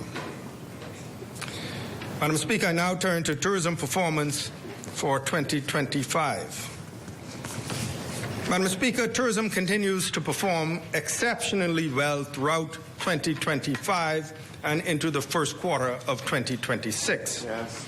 Total visitor arrivals reached approximately 12.5 million visitors during 2025, representing growth of 11.4% over the previous year.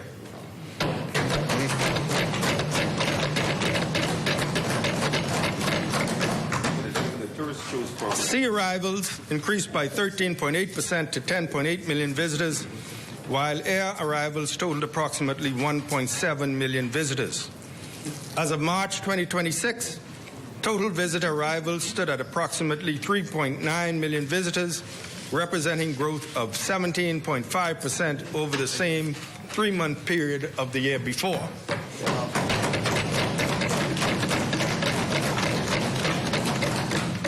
This growth was largely attributed to the dominant category of sea arrivals, which expanded by 19.6% to 3.3 million visitors, while air arrivals increased by 5.2% to over 512,000 visitors. Madam Speaker, Grand Bahama recorded particularly strong growth during the review period, supported in part by the launch of Carnival Cruise Line's Celebration Key in July 2025.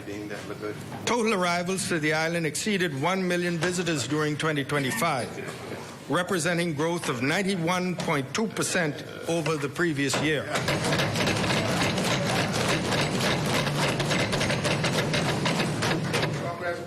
This momentum continued into 2026.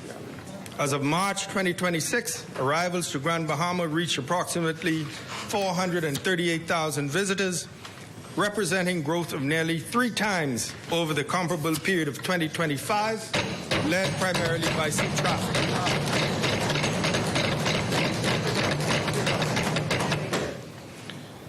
Madam Speaker, tourism demand continued to support activity within the accommodation sector. Average occupancy rates for large Nassau hotels stood at 82.6% during February 2026, while the average daily room rate increased by 15.3% to $509.20 compared to the same period in 2025. Short-term rental activity also remained active during the period, with Airbnb occupancy rates increasing from 55.1% during 2025 to approximately 57.7% as of March 2026. Madam Speaker, foreign direct investment activity continued across several islands during 2025 and into the first half of 2026, supporting tourism expansion, infrastructure development, and construction activity across the country. In Abaco, approvals were granted for the expansion of the Delphi Club Boutique Hotel and Fishing Lodge at Rolling Harbor into a multi-purpose villa condo hotel development. There was also additional activity with plans to redevelop the Leeward Yacht Club in Green Turtle Key into a marina resort destination featuring upgraded marina facilities, villa accommodations, and recreational amenities. In Eleuthera, Coral Sands Inn and Cottages received approval for expansion through the acquisition of neighboring properties, allowing for additional hospitality and wellness offerings. Madam Speaker, Grand Bahama also continues to attract significant investments. Approval was granted for the development of a new cruise ship pier complex and berthing facility at Billy Key, Freeport Harbor by Freeport Cruise Terminal Limited. By Freeport Cruise Terminal Limited and MSC Cruises SA. The project is expected to include retail outlets, entertainment facilities, and transportation infrastructure. Further, MAG Grand Bahama Limited was approved to provide airport management services for the Grand Bahama International Airport, including operational improvements, infrastructure support, and training initiatives for Bahamian personnel. Madam Speaker, investments are not limited to the northern Bahamas. A significant investment is also taking place on the islands of Great Inagua and Long Island. Lusker Group Industrial Investment Holding Company and owner of subsidiary Grand Bahama Salt Company has received final regulatory approval for its acquisition of 100% of the shares of Morton Bahamas Limited in Matthewtown, Inagua. The company has committed to investing up to $125 million, not only into the facility itself, but across the island at large. The company will prioritize investments in critical areas such as power generation, airport modernization, food store upgrades, community infrastructure, and support for local activities and initiatives that will directly and positively benefit residents of Inagua. In Long Island, approval was granted in principle for the development of an exclusive residential community at Stella Maris Village, including luxury homes, high-end estate homes, a restaurant, bar, supermarket, and a medical and dental suite. Madam Speaker, alongside these developments, ongoing investments within the tourism, infrastructure, transportation, and energy sectors continue to support activity across the domestic economy. I now turn to banking and credit conditions as of March 2026. Madam Speaker, banking and credit conditions remain stable through the end of March 2026, reflecting continued improvement in economic activity and household financial conditions. Private sector credit, which represents lending to households and businesses for activities such as mortgages, business expansion, vehicle purchases, and consumer financing, increased by 5.3% to approximately $6.4 billion. Wow. Liquidity within the banking system also remains strong. Liquid assets held by domestic banks increased by 6% to approximately $4.8 billion, while surplus liquid assets remain well above the statutory requirement. These conditions indicate that banks continue to maintain strong cash positions and sufficient resources to support lending activity and meet financial obligations. Domestic deposits increased further to approximately $10.4 billion, reflecting continued growth in funds held by households and businesses within the banking system, supported by sustained tourism activity and stronger economic confidence. The country's external reserves also remain strong at approximately $2.8 billion at the end of March 2026. Wow, good. These reserves support the stability of the Bahamian dollar, strengthen the Bahamas' ability to meet external payment obligations, and help cushion the economy against external shocks and global uncertainty. Madam Speaker,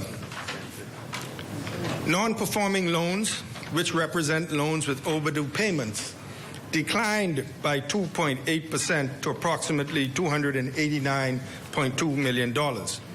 This continued improvement suggests stronger household and business financial conditions during the period. Meanwhile, lending conditions remain relatively stable through the end of March 2026. The weighted average loan rate stood at 10.88%, broadly in line with recent periods, while the weighted average deposit rate moderated to 0.49% amid continued high liquidity conditions within the domestic banking system. Madam Speaker, I now turn to the fiscal performance in 2025-2026.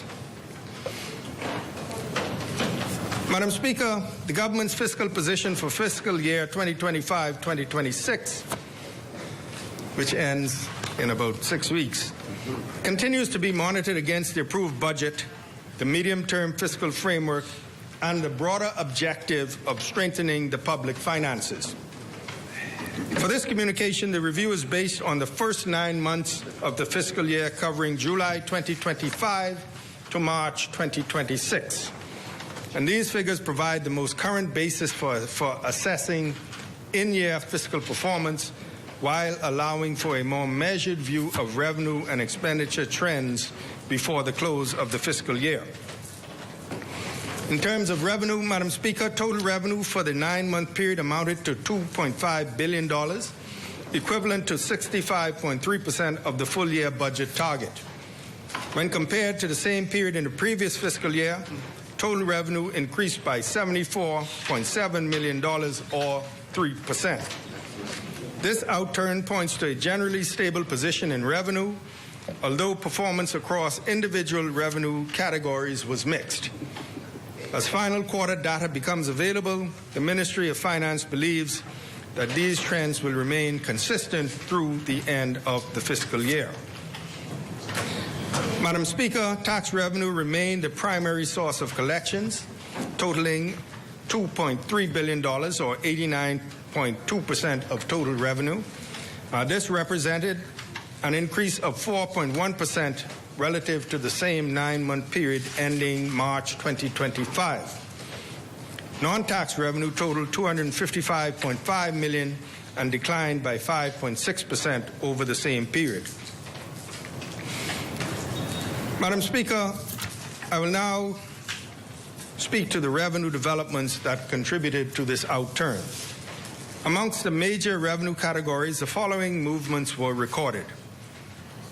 Value-added tax receipts amounted to $1.1 billion, accounting for 43.8% of total revenue, and VAT collections increased by $69.4 million, or 6.6% year over year, supported by continued administrative improvements, compliance efforts, and the general pattern of domestic consumption activity. Effective April 1st, 2026, the VAT Act was amended to remove VAT from unprepared foods that are essential to a balanced diet.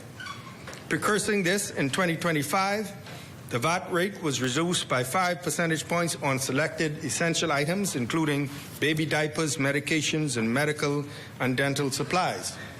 VAT relief was also extended on building materials for religious institutions in recognition of their role within communities. These rate reductions were designed to provide direct relief in areas that matter to households, health, and community support. At the same time, the revenue impact is expected to be partly offset by VAT collected on imports and services provided by the private cruise destinations and continued efforts to collect all outstanding VAT arrears. Excise taxes totaled $7.4 million, increasing by 3.5% over the prior year. Gaming taxes increased by 8.9% to $30.9 million, for 54.2% of the budgetary projection. The majority of these receipts, approximately 61.7%, came from gaming houses, while the balance was collected from casino tax collections. Taxes on the use of goods and permission to use goods totaled $273.5 million. This represented an increase of 22.2% and accounted for 81.3% of the full budget target. This category was one of the stronger performing areas during the review period. Within this category, receipts from licenses to conduct special business activities amounted to $211.7 million, an increase of 49% over the prior year, and this represented 88.2% of the full year budget target and was the main contributor to the overall growth in the sector. Company license receipts, on the other hand, declined by $5.2 million, or 19%, to $22.1 million. Within non-tax revenue, sales of goods and services totaled $211.1 million, and this represented 82.6% of non-tax revenue and reflected an increase of 7.4% over the comparable period. In the prior year, this category benefited from immigration and customs fees along with surplus bank fees.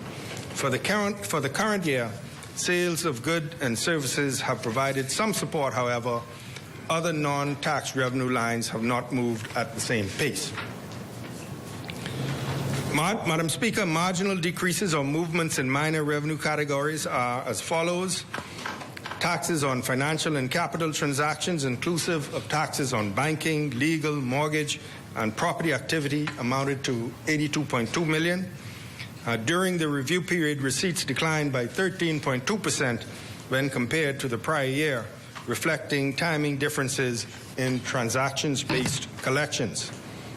Taxes on property totaled $156.4 million, representing 61.4% of the full year budget target. This category increased by $16.6 million or 9.6% compared to the same period in the previous fiscal year. Decreased. Yes, this category decreased by $16.6 million or 9.6% compared to the same period in the prior fiscal year. And while the government continued efforts to modernize and strengthen the real property taxation system, collections were below expectations, particularly within the foreign-owned property segment. In this new budget year, we will introduce measures to address issues within this sector of the real property tax base. Taxes on international trade and transactions amounted to $620 million, reflecting a modest decrease of 1.2% when compared to the same period of the prior fiscal year. Departure taxes at the end of March 2026 increased slightly by 1.7% to $259.3 million, accounting for 65.2% of the overall target. And this outturn reflects outstanding billings for the period. Customs and other import duties totaled $192.5 million, a 0.4% decrease and 62.6% of the full year target. Taxes on exports amounted to $167.5 million, decreasing by 10.8%. While targeted duty relief may moderate customs receipts in selected areas, departure tax collections are expected to continue to reflect the level of tourism activity through the remainder of the fiscal year. Madam Speaker, I now turn to expenditure performance. Aggregate expenditure for the first 3 quarters to March 2026 amounted to $2.7 billion or 70.7% of the full year budget target. Of this amount, recurrent expenditure totaled $2.4 billion, while capital expenditure amounted to $271.7 million. Recurrent expenditure increased by 2.9% relative to the same period in the previous fiscal year and represented 70.5% of the full year target. This level of expenditure remained broadly consistent with the normal execution of the budget. It also reflects the government's ongoing obligations in relation to public service delivery, debt servicing, and the implementation of programs prioritized throughout the year. Within recurrent expenditure, personal emoluments totaled $681.8 million, representing an increase of 5.1%. This movement, mainly associated with salary adjustments across the public service, represented 72.5% of the overall target. Spending on the use of goods and services declined by 4% to $493.6 million. Interest payments on public debt amounted to $452 million, increasing by 1% relative to the same period in 2025.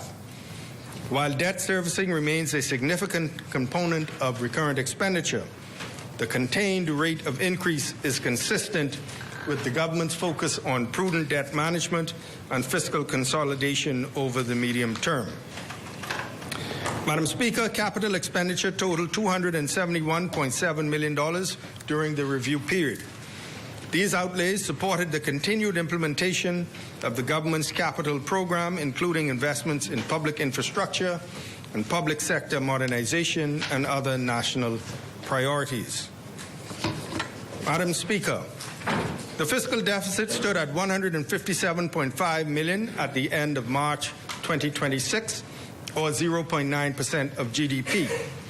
And although this was higher than the $130.1 million recorded during the same period in the previous fiscal year, the overall fiscal position remains supported by revenue growth, measured expenditure execution, and a continued primary surplus.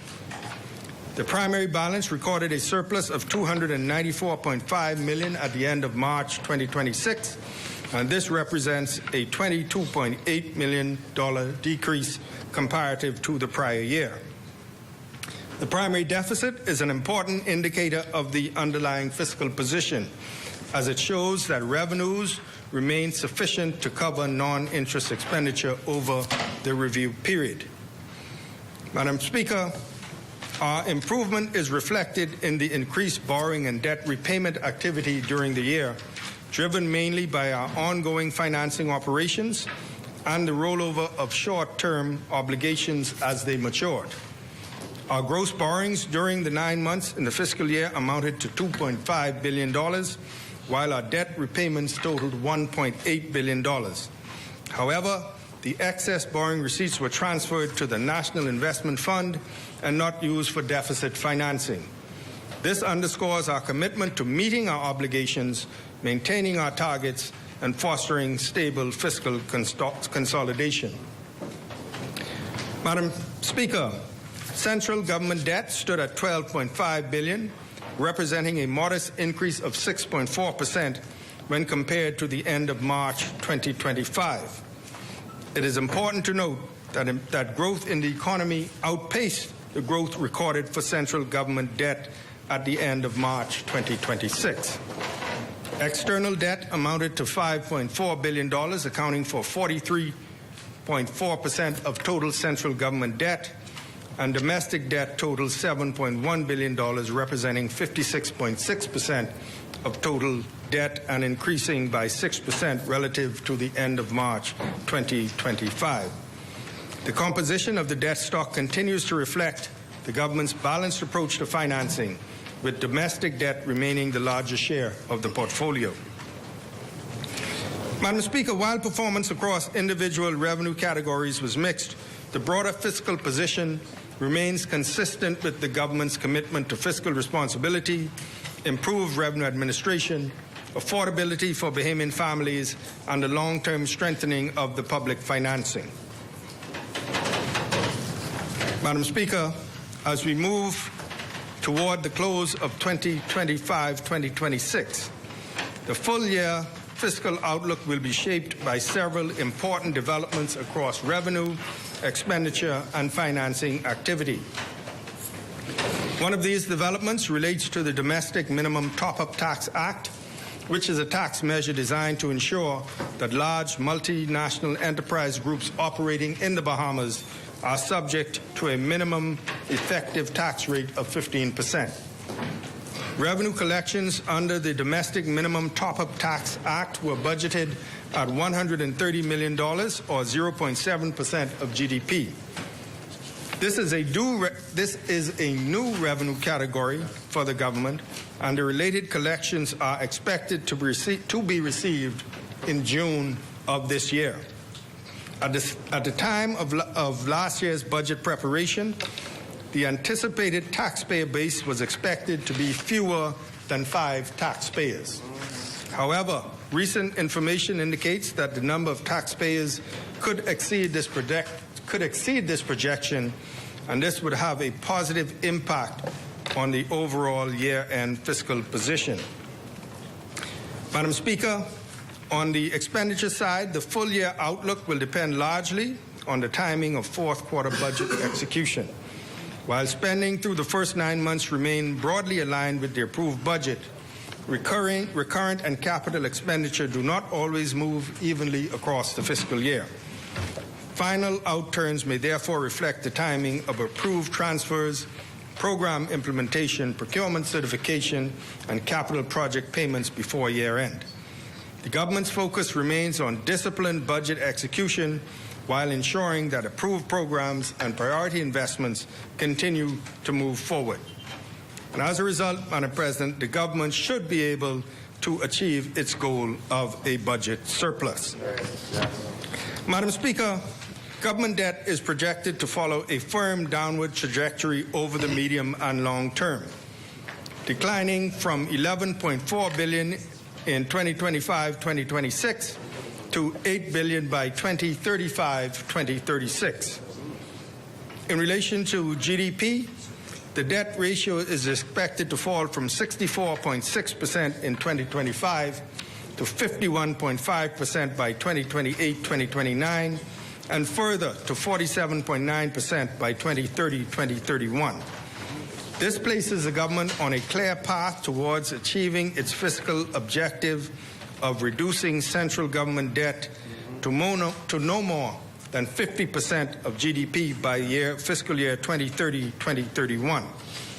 Thereafter, the debt to GDP ratio is projected to continue declining steadily, reaching 30.3% by fiscal year 2035-2036. This sustained reduction is underpinned by strong and persistent primary surpluses, continued economic growth, and prudent debt management. Madam Speaker, external debt is projected to decline from $5.1 billion in 2025 to $2.8 billion by 2035-2036, while domestic debt is expected to decrease more gradually from $6.3 billion to $5.1 billion. This rebalancing will help reduce external vulnerabilities while maintaining a stable domestic financing base. This projected debt trajectory remains consistent with the pace of economic expansion, with the growth of the debt stock not exceeding GDP growth. This alignment demonstrates that debt dynamics remain well contained and reinforces confidence in the sustainability of the government's fiscal outlook. Yes.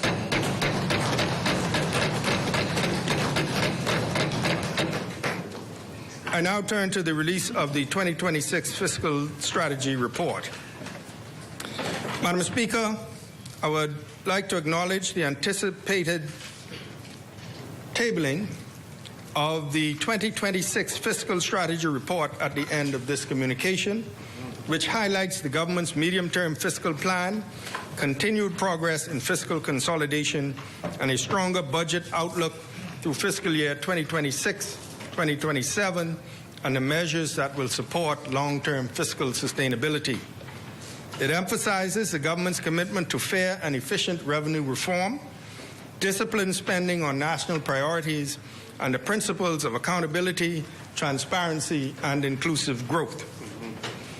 Madam Speaker, the government will continue to adhere to the medium-term debt management strategy as previously tabled in February. In the report, Strategy 3 was adopted as the optimal approach. It prioritizes domestic financing, fixed-rate instruments, longer maturities, and liability management operations, all based on reducing risk and strengthening the debt portfolio. This strategy provides a clear and credible framework for managing the nation's borrowing requirements, balancing costs and risks, and supporting our broader fiscal consolidation objectives. By maintaining this disciplined approach, anchored in a prudent mix of domestic and external financing, we will strengthen debt sustainability, reduce vulnerabilities, and ensure that our debt trajectory remains firmly on a downward path toward our long-term target. Madam Speaker, the government is advancing the development of the Bahamas' inaugural Sovereign Sustainable Finance Framework. This is an important step for our country. The framework will support the issuance of a multi-thematic bond along with other sustainable financing instruments. It is being designed in line with international best practices, including the International Capital Markets Association Green Bond Principles, Social Bond Principles, and Sustainability Bond Guidelines. Through this effort, we are strengthening our ability to finance national priorities. These include climate and disaster resilience, sustainable development, and inclusive growth that benefits all Bahamians. Madam Speaker, as I have briefly mentioned prior, over the course of 2025 and 2026, the Bahamas has received encouraging assessments from the three major credit rating agencies, Moody's, Standard & Poor's, and Fitch Ratings. These ratings reflect the steady progress we have made in strengthening the economy, improving fiscal performance, and restoring confidence in the country's financial outlook. In September 2025, S&P upgraded the Bahamas' long-term sovereign credit rating to BB- from B+ with a stable outlook.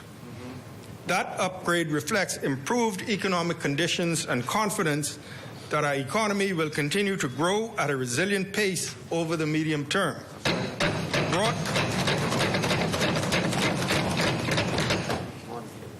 Broadly in line with peer countries at a similar stage of development. Barring any major external shock, this positive trajectory is expected to continue.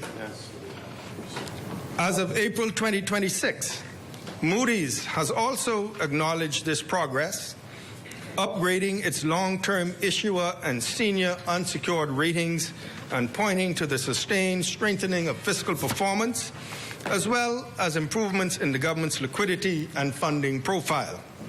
The agency also recognized the Bahamas' strong track record of fiscal consolidation, supported by the continued strength of the tourism sector. Yes.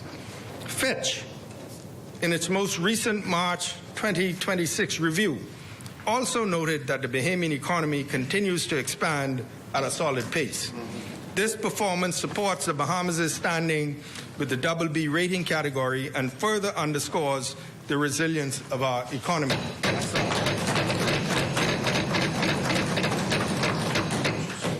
According to Fitch, the re-election of this government points to continuity in economic and fiscal policy. Our re-election gives us a clear mandate to stay the course, maintain stability, and continue the work of strengthening the Bahamian economy. These encouraging external assessments reinforce an important point. Continued improvement in our credit profile will depend on more than economic growth alone. In our endeavors to reach an investment-grade rating, we must remain focused on two priorities: maintaining fiscal discipline and strengthening revenue performance through better revenue mobilization and administration. We are committed to building greater economic capacity and strengthening the nation's finances without increasing taxes or placing additional burdens on Bahamian citizens. Yes, no. Choose progress. They did. They could do it. They did. Madam Speaker, public-private partnerships, or PPPs, remain an important vehicle for delivering major infrastructure projects in a timely manner while combining public oversight with private sector financing and expertise. They offer a practical means of advancing critical public services and infrastructure in a way that is both strategic and efficient. In keeping with the recommendations of the IMF, the government of the Bahamas has continued to prioritize PPPs as a means of supporting additional investment in critical infrastructure, including airport upgrades and further improvements to the electrical grid. This approach allows the government to accelerate development in key areas while maintaining appropriate oversight and fiscal discipline. Madam Speaker, to support this work, the Ministry of Finance has engaged MISCA Advisors Limited to develop a PPP assessment framework that will strengthen transparency, efficiency, project identification, appraisal, and approval. This initiative is helping to refine the existing PPP framework, improve risk allocation, and incorporate value for money and fiscal affordability assessments so that future projects are pursued on a sound and responsible basis. This framework is being refined for publication by the end of the summer. Madam President, Madam Speaker, Madam Speaker, as we look ahead to build upon what we achieved over the past 5 years, we are excited to embrace further reforms, including enhancing the public sector pension system, ensuring it benefits every public officer. This reform is a positive and necessary stride towards securing our financial future and providing greater peace of mind for public officers. By addressing the pressures of the current pension model and ensuring comprehensive coverage, we are laying the foundation for a brighter and more secure tomorrow.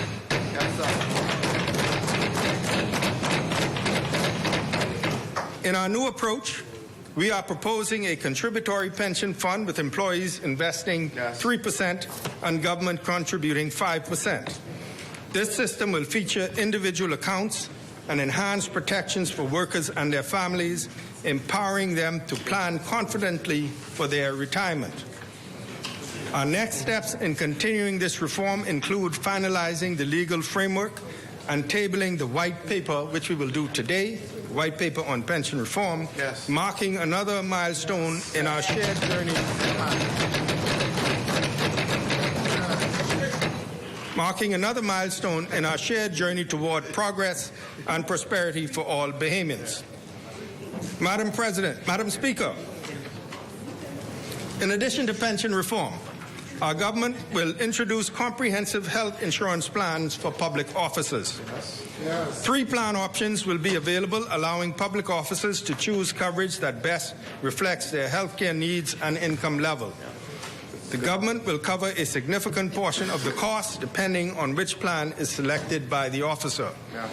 These plans will also include vision and dental benefits, survivor benefits, and options for family coverage.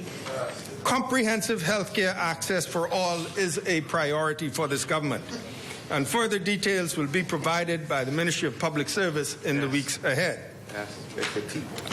Madam Speaker, the government remains committed to building a more transparent, accountable, performance-driven public sector. In preparation for the 2026-2027 budget, the Ministry of Finance advanced significant work to strengthen compliance with the Public Finance Management Act 2023, including the continued implementation of annual plans, business plans, and statements of corporate intent across ministries, government business enterprises, and public agencies. During the 2026-2027 budget preparation cycle, the Ministry of Finance sent formal written communication to all public entities requesting their compliance with the preparation, submission, and publication of the reports required under the Act.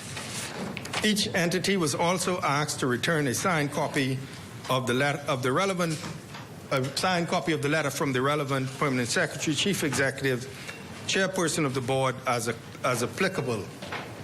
As guided by the Act, contents of the annual plan outlines the key priorities, objectives, programs, performance measures, and service delivery standards for the period.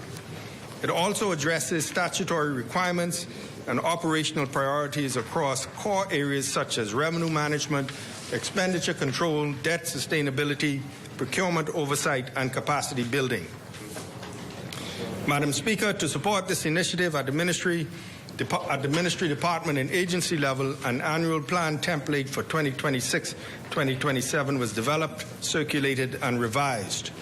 A workshop was also held to assist entities in meeting their statutory obligations. These efforts are intended to help public entities operate with clearer priorities, measurable targets, stronger financial oversight, and greater accountability to the Bahamian people. Madam Speaker, annual plans for ministries, departments, and agencies which have been completed will be tabled during this budget debate. The business plans and statements of corporate intent for government business enterprises will be tabled during the presentations of their responsible ministers. The documents are also expected to be published on the respective entities' websites after tabling. Madam Speaker, looking ahead, we will continue modernizing the public financial management framework through stronger compliance monitoring, improved reporting standards, and better coordination across the public sector. We will also continue to build capacity for formal planning and support ministries in providing the monthly and quarterly financial reports mandated by law. Madam Speaker, these efforts form part of the government's broader commitment to a stronger, more responsive, and more accountable system of governance while maintaining the fiscal discipline necessary to support long-term national development and continued economic progress. Madam President, I now turn to an overview. Madam Speaker, I now turn to an overview of the budget estimates for revenue and expenditure for the year 2026-2027. Madam Speaker, the 2026-2027 budget estimates for total revenue amounts to $4.4 billion, or 23.6% of GDP. Total expenditure is estimated to amount to $4.1 billion, or 22.4% of GDP. Of this, recurrent expenditure accounts for $3.7 billion, or 20.1% of GDP, and capital expenditure for $415.8 million, or 2.2% of GDP. The fiscal surplus is estimated at $223.1 million, or 1.2% of GDP, with the primary balance showing a surplus of 5.2% of GDP. Given this, the debt-to-GDP ratio has been projected at 59.9% of GDP at the end of fiscal year 2026-2027, which will be June 30th, 2027. Madam Speaker, while this surplus is lower than previously projected in the Fiscal Strategy Report 2025, the revision reflects a changing global and domestic environment. Ongoing tensions in the Middle East have increased uncertainty, particularly around energy and import costs. At the same time, we have made the deliberate decision to strengthen our healthcare system, including increased support for the Public Hospitals Authority and further investment in hospital services. These are necessary and responsible choices. Although they have narrowed the surplus, the fiscal position remains positive, underscoring this government's continued commitment to sound financial management while prioritizing the needs of the Bahamian people. Madam Speaker, beyond the numbers, this budget is defined by the policies that support it. It is through our revenue measures that we ensure fairness, protect the tax base, and create the conditions for sustained growth and opportunity. I now turn to some key revenue measures. Madam Speaker, this year's revenue measures are structured around 5 pillars of reform: cost of living relief and social equity, fair and modern revenue system, compliance, enforcement, and revenue protection, modernization and ease of doing business, and service sustainability and fair contribution. These pillars reflect a deliberate shift in our approach from isolated adjustments to a coordinated strategy that improves fairness, strengthens enforcement, and modernizes the system as a whole. Cost of living relief and social equity. Madam Speaker, we begin with opportunity. We are therefore extending VAT relief for first-time homeowners by expanding zero-rated treatment to include multi-unit properties such as fourplexes, triplexes, and duplexes, where at least one unit is owner-occupied.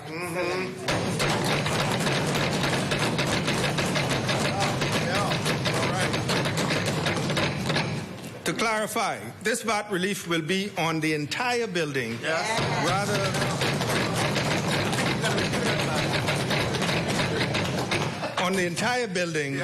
rather than just the portion where the first-time homeowner resides. This reform reduces the upfront cost of home ownership, supports small-scale investment and rental income, and reflects how Bahamians are increasingly entering the housing market today.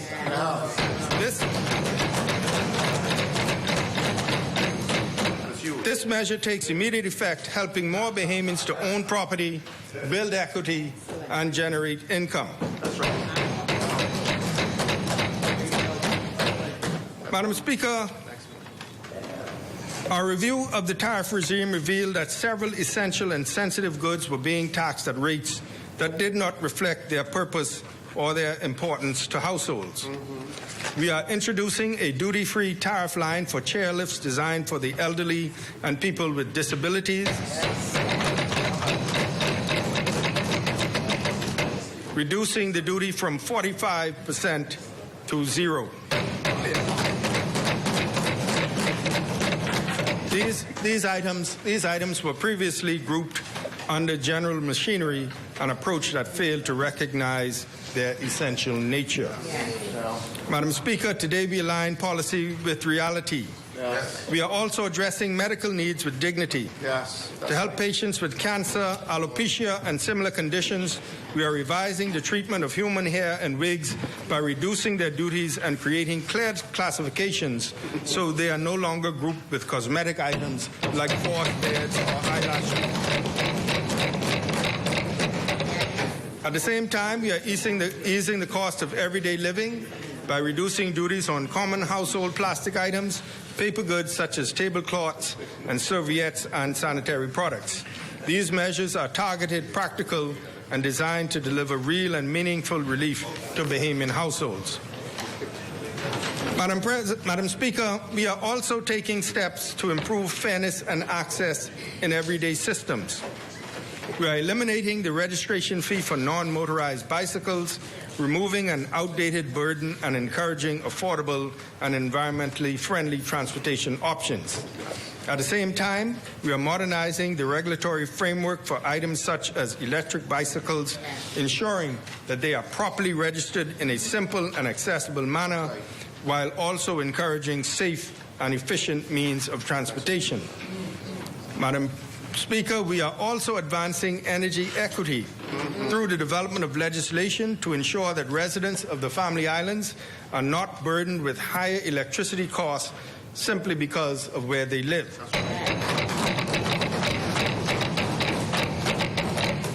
Equity across the Bahamas remains a priority for this administration.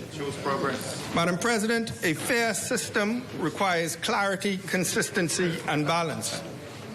That is why we are introducing a two-tier real property tax system that clearly distinguishes between Bahamian-owned and foreign-owned properties.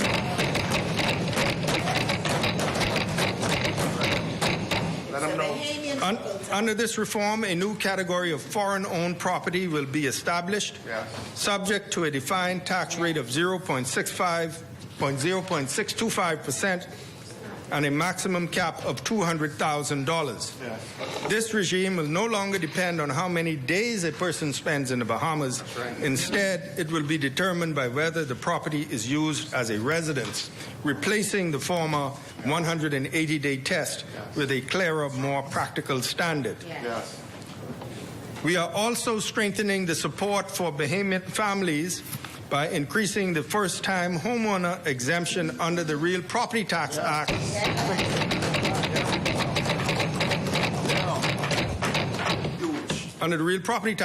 $500,000 to $600,000 and broadening the exemptions available to eligible first-time homeowners.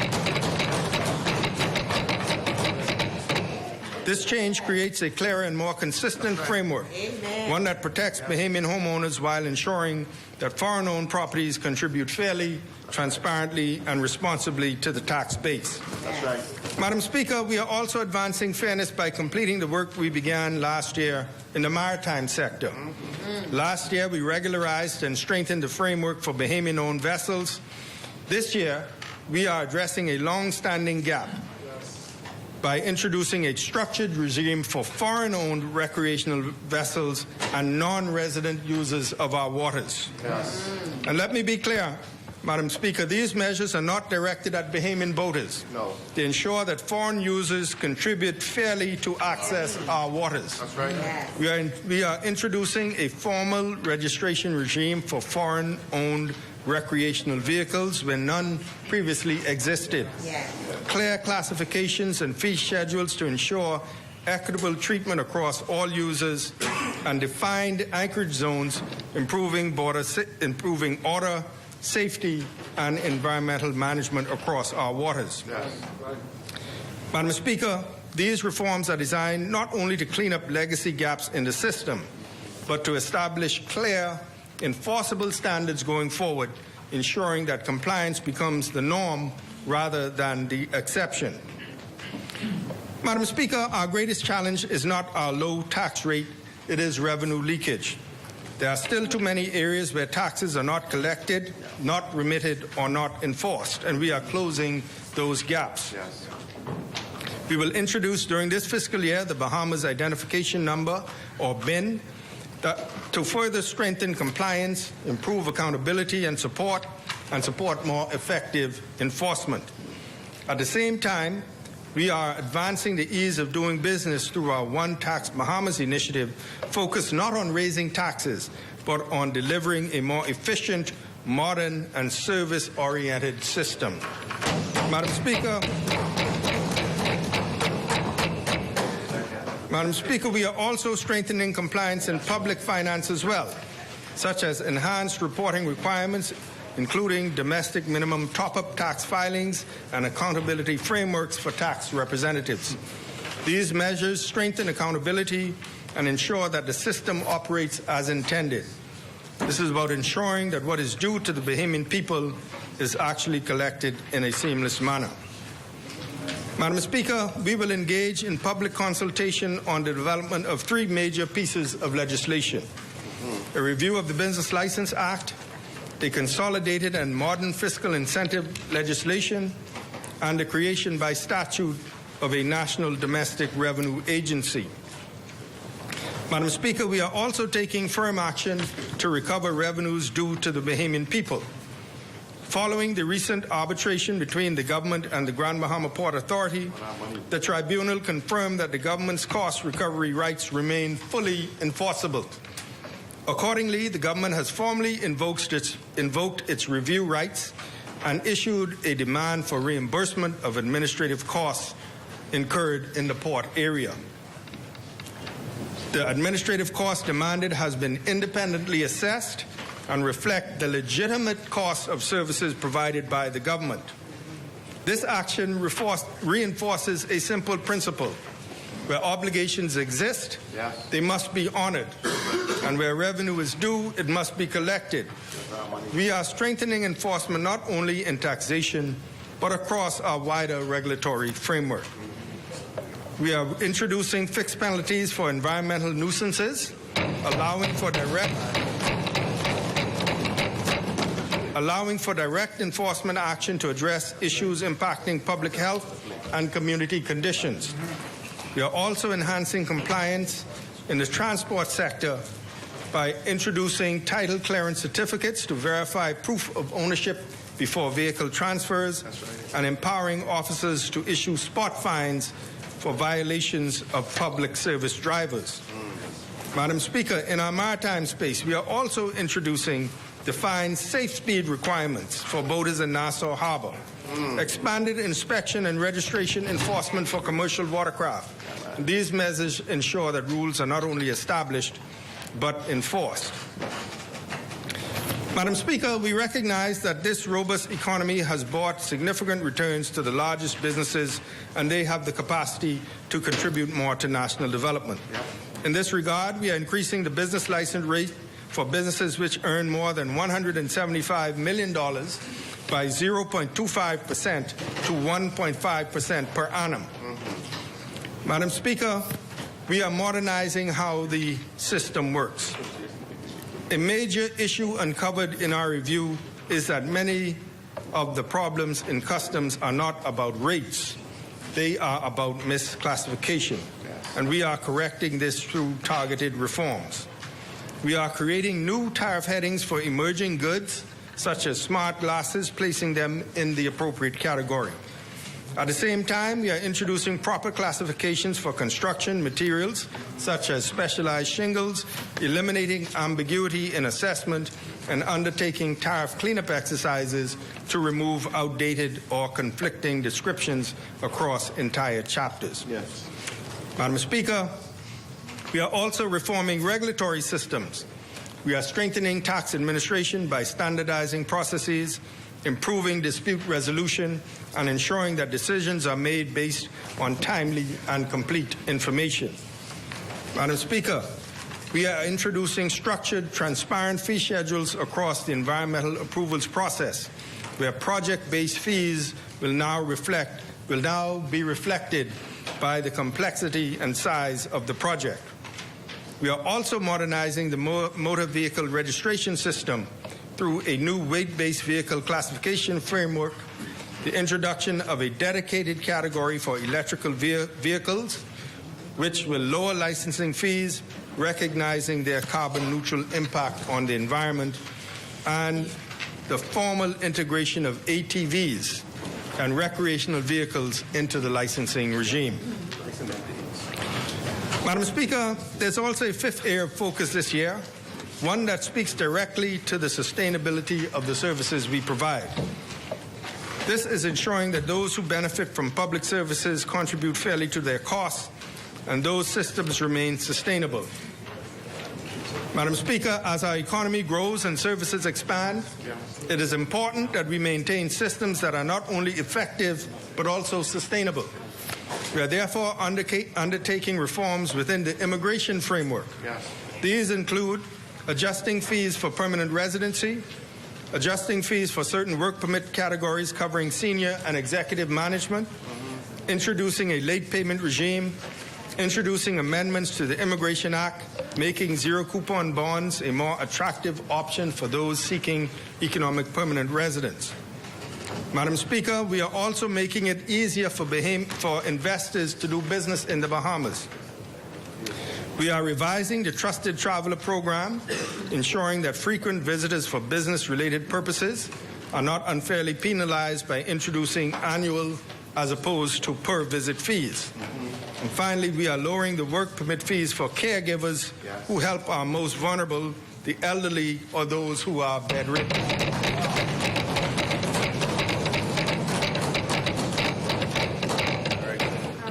We are also introducing targeted measures to improve environmental management and cost recovery. These include the introduction of fixed penalties for environmental nuisances, helping to improve public health and community conditions. We are also reintroducing landfill tipping fees for New Providence, ensuring that large waste producers contribute to the cost of disposal, offsetting the rising cost of managing the landfill. We are also introducing new cost recovery mechanisms where none previously existed, including seabed lease fees, aligning commercial and industrial use of marine space with their fair economic value. Madam Speaker, revenue reform alone is only one side of the equation. Just as we are strengthening how we collect and manage revenue, we must also ensure that our spending reflects the priorities and aspirations of the Bahamian people. So, Madam Speaker, having been given a renewed mandate by the Bahamian people under the banner Choose Progress, this government is determined to translate that mandate into tangible outcomes. Progress, Madam Speaker, is not abstract. It is measured by the quality of our health care, the opportunities available to our young people, the strength of our communities, and the efficiency of the systems that serve our people. This budget, therefore, focuses on delivering real, visible improvements in the lives of Bahamians while also laying the foundation for long-term national development. Our expenditure strategy is guided by four clear priorities: strengthening public health care and resilience, building communities, housing, infrastructure, and affordability, strengthening maritime security and defense infrastructure, and driving progress through modernization and innovation. These priorities represent a government that is not simply spending, but investing deliberately in people, infrastructure, and the future of the country. Madam Speaker, we begin with health care because no progress can be sustained if access to care remains limited. This budget makes significant investments to expand the clinical footprint of health care across the islands. We are allocating $11.6 million for the construction and upgrading of clinics, including works in Abaco, Andros, Acklins, Berry Islands, Crooked Island, Zuma, Eleuthera, and Long Island. These investments are targeted at improving access to primary health care, reducing travel burdens, and ensuring that Family Island communities receive timely and reliable care. Madam Speaker, in addition, we are advancing the development of a new hospital facility in New Providence, supported by approximately a $20 million initial investment alongside international financing arrangements.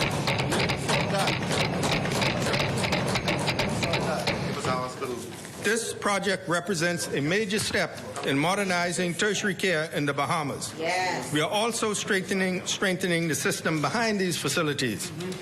We will allocate additional resources to the Public Health Authority to enhance service delivery, support the recruitment and retention of healthcare professionals, and undertake targeted upgrades to key facilities, including mental health facilities. Very good.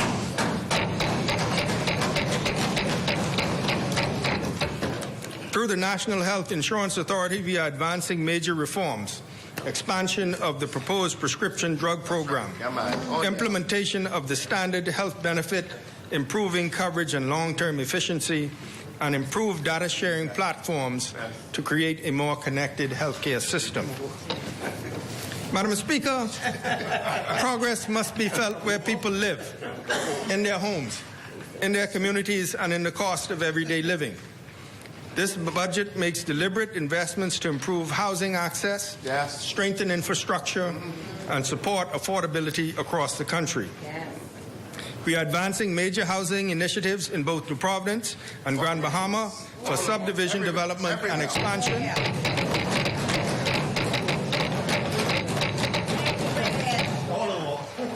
In New Providence, Renaissance, Flamingo Gardens, and Carmichael Village. And in Grand Bahama, continuation of the road paving in Hudson Estates. Additionally, Madam Speaker, this upcoming budget will focus on small home repairs and other enhancement measures for government small housing program, which will be partly funded through a multilateral institution. The government's housing program is being supported by modern planning tools, including the remastering of national property maps, improving accuracy, and speeding up land allocation and the use of drone technology to enhance surveying and planning efficiency. This work corrects decades-old mapping system and allows the government to deliver housing more efficiently, transparently, and at scale. Madam Speaker, we are also strengthening critical infrastructure that supports daily life.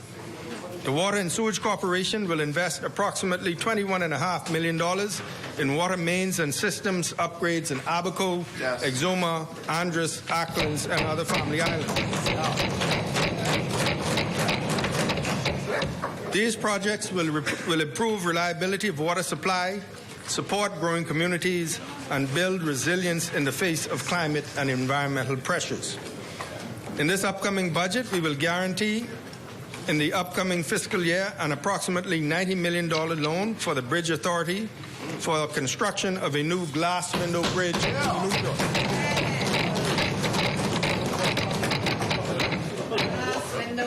Additionally, funding has been secured through the Inter-American Development Bank for the development of a major drainage system in the Pinewood Gardens area.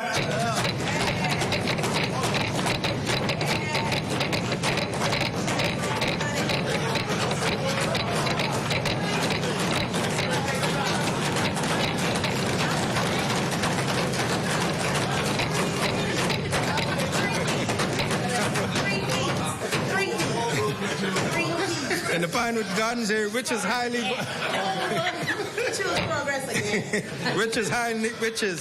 highly vulnerable to flooding during periods of heavy rainfall and particularly the hurricane season. Madam Speaker, this investment underscores the importance of addressing climate-related risks through resilient infrastructure that protects communities, reduces disruption, and strengthens national preparedness.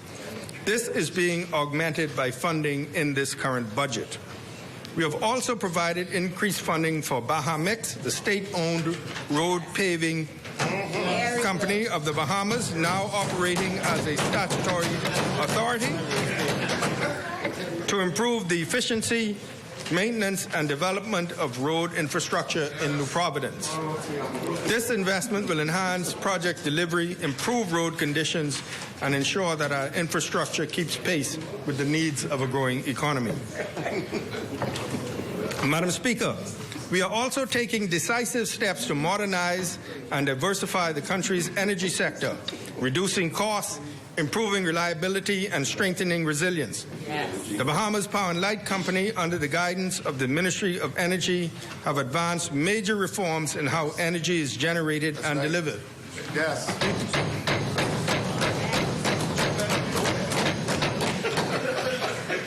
BPL has secured new power purchase agreements for 60 megawatts of solar energy and 10 megawatts of battery storage, which are scheduled to come online in 2027. These investments will reduce reliance on imported fuel, lower long-term energy costs, and support a cleaner and more sustainable energy mix. Yes. Madam Speaker, we are also acquiring critical components to support energy resilience for all Bahamians. A key example of this is the agreement for the acquisition of all the outstanding shares of the Grand Bahama Power Company.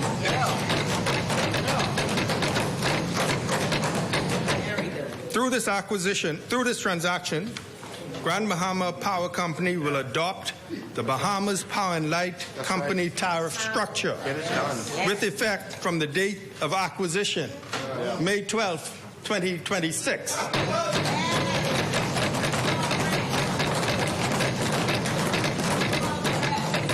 Which is expected to significantly reduce electricity costs for Grand Bahamians.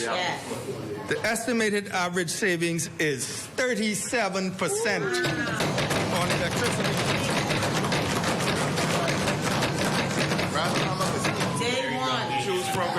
On electricity costs for the typical Bahamian household. Madam Speaker, this acquisition represents a major policy accomplishment that not only alleviates the financial burden on Grand Bahamians, but also strengthens investor confidence and enhances Grand Bahama's position as a more competitive and attractive destination for investment. In the medium term, it would also help the national electricity sector through the infusion of another cadre of skilled Bahamian workers. Other critical energy infrastructure includes the development of an 18-mile dual-fuel pipeline from Clifton Pier to the Blue Hills Power Station, allowing for the use of both diesel and liquefied natural gas. This project introduces greater fuel flexibility, improved system reliability, and a stronger foundation for long-term energy security. Madam Speaker, in addition, we are introducing a transformative project at Arawaki. The Shore Power Project will be a 70-megawatt combined cycle power plant, the first of its kind in the Caribbean for shore power applications. This is not just another power station. This is a modern, highly efficient system that uses liquefied natural gas alongside advanced steam generation technology. In simple terms, Madam Speaker, instead of allowing heat from power generation to be wasted, this system captures the heat and converts it into additional electricity.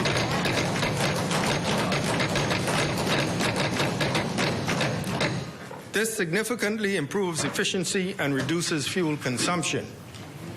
This project will allow incoming cruise ships to connect directly to onshore power, reducing emissions in the harbor, improving environmental conditions, and creating a more modern and efficient energy system for our tourism sector. Importantly, Madam Speaker, this plant is being developed by a 100% Bahamian company.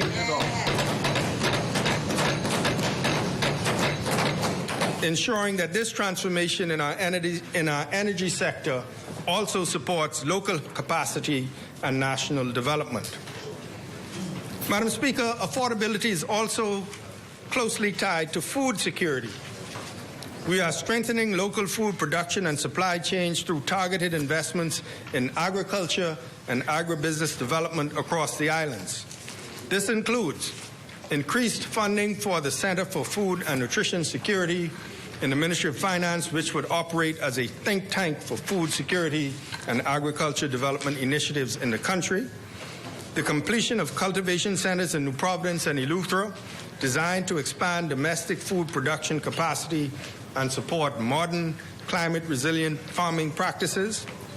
The development of a food processing plant in Eleuthera, which will allow for value-added production, reduce post-harvest losses, and create new economic opportunities within the agricultural sector, and continued investments in farmers' markets, agricultural infrastructure, and programs such as Golden Yoke, which strengthens the domestic poultry production and reduces reliance on imports.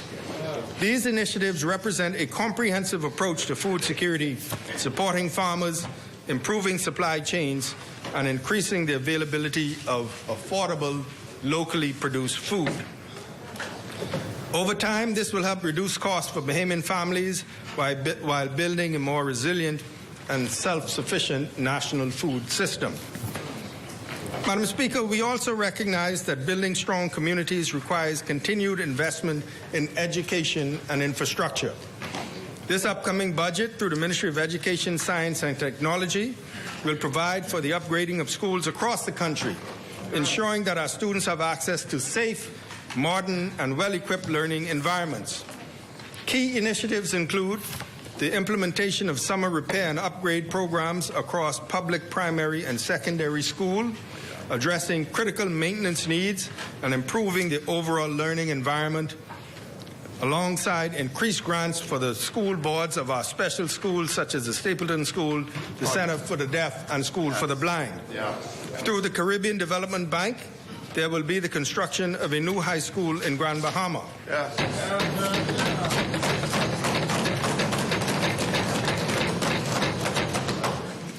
The continued advancement of technical and vocational education, including support for the Bahamas Technical and Vocational Institute and the University of Bahamas, with the digitization of student records to improve efficiency, access, and long-term data management.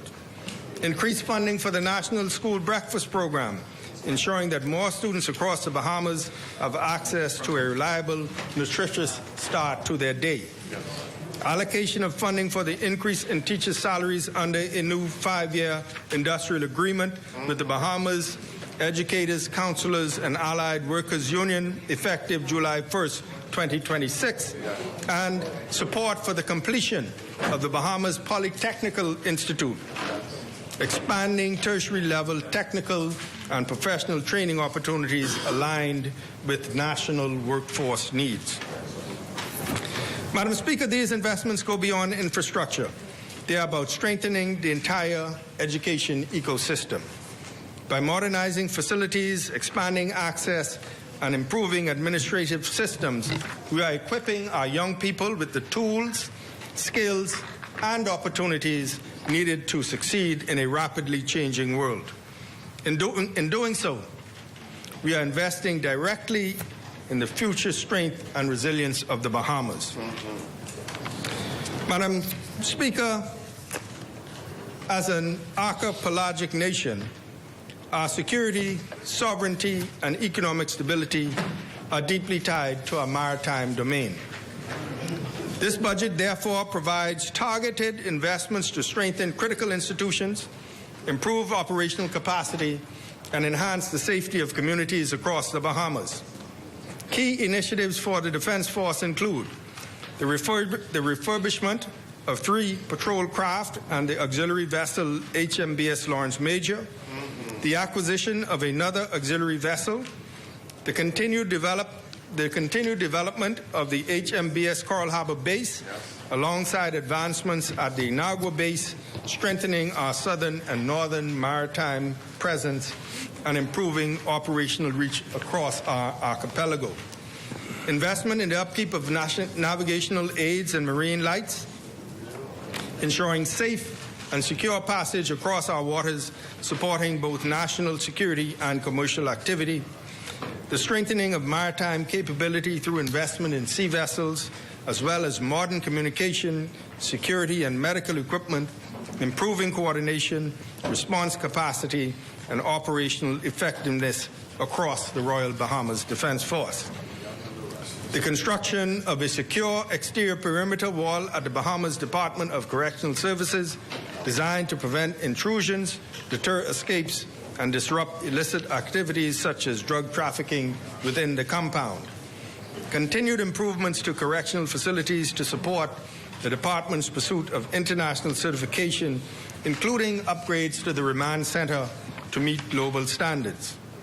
The introduction of modern security technology, including cell phone jammers, to improve control and monitoring within correctional environments, investments in mobile and portable radio systems, strengthening communication capabilities across law enforcement and security agencies, the advancement of a virtual court project, improving the efficiency of the justice system, reducing transport requirements, and accelerating case processing.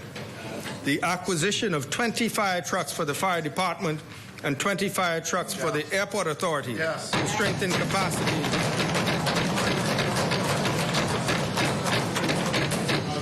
To strengthen capacity and responsiveness in protecting lives and property. Investment in medical and surgical equipment for the new Correctional Medical Center, ensuring adequate care and improved health outcomes for inmates, and the replacement and procurement of generators for police stations and facilities across the country, ensuring continuity of operations during emergencies and strengthening resilience in times of crisis. These investments represent a comprehensive approach to national security, strengthening maritime and land-based capabilities, modernizing our justice system, and ensuring that our institutions are equipped to meet current and emerging challenges. Madam Speaker, in doing so, we are protecting our borders, strengthening public safety, and building a safer, more secure Bahamas for all. Madam Speaker, progress is not only about building more, it is about building smarter. The government continues to place strong emphasis on digital transformation as a tool to improve efficiency, strengthen service delivery, and enhance the experience of every citizen. This national effort, to be led by the Ministry of Innovation and National Development,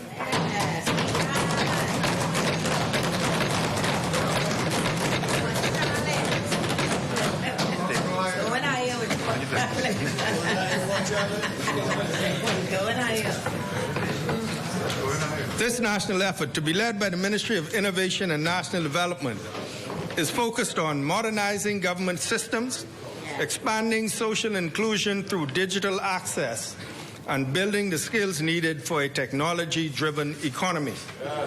At its core, this initiative aims to create services that are more accessible, more efficient, more secure, and more citizen-focused. Madam Speaker, as we expand our digital capabilities, we must also ensure that strong governance frameworks are in place. We will introduce, through the Ministry of Innovation and National Development, an Artificial Intelligence Governance Act. Yes. This legislation will provide for the establishment of a National AI Commission and set out clear ethical safeguards to guide the development and use of artificial intelligence in the Bahamas. This ensures that innovation is pursued responsibly with appropriate protections for citizens, businesses, and public institutions.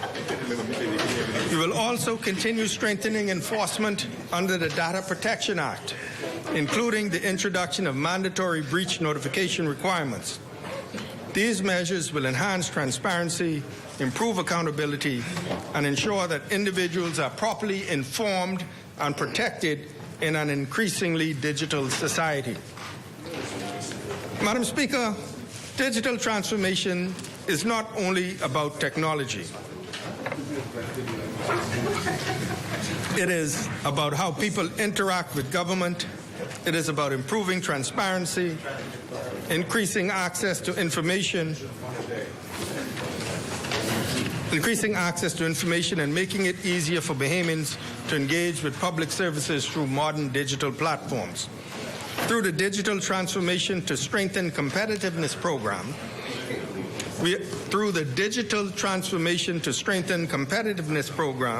we are implementing several key citizen-focused initiatives, including the National Computer Incidents Response Team, DigiLearn Bahamas, supporting digital literacy, the Freedom of Information online portal, the Digital Police Character Certificate broadening services offered, And we are also advancing new digital tools, such as the Bahamas Emergency News app, the Smart City Cruise Port app, and a new unified government website, amongst other services to be launched online.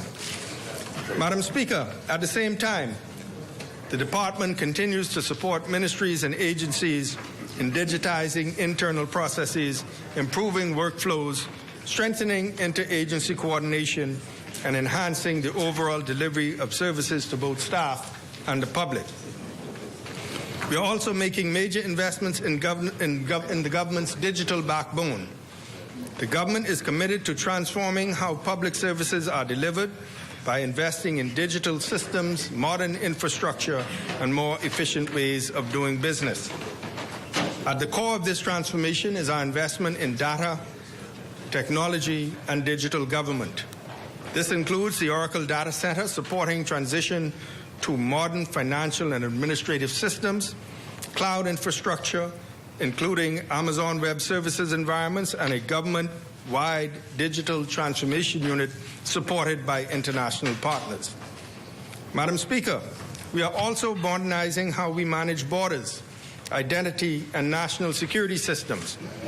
This includes intelligence targeting and analysis systems, improving data-driven decision-making in immigration, a biometric identification system, and airport e-gates and automated kiosks, improving the efficiency of arrivals and departures.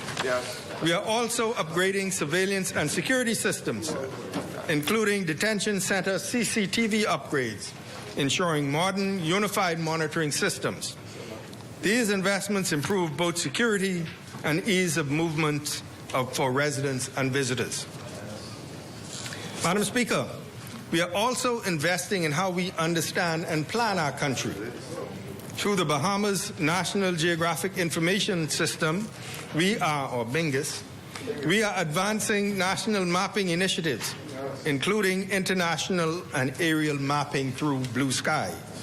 These projects will produce high-resolution national maps, critical for land management, infrastructure planning, and environmental monitoring. This is modern governance decision-making based on accurate real-time data. Madam Speaker, we are also investing in the future of digital payments and financial inclusion. To support this, the government has allocated an additional $4 million to advance the integration of the SAN dollar into the government payment system. This funding would strengthen infrastructure, expand adoption, and improve accessibility, ensuring that Bahamians and businesses can benefit from a secure, efficient, and modern digital payment ecosystem. Madam Speaker, this government, through the Ministry of Culture, Arts, and Heritage, will implement the National Junkanoo Authority Act,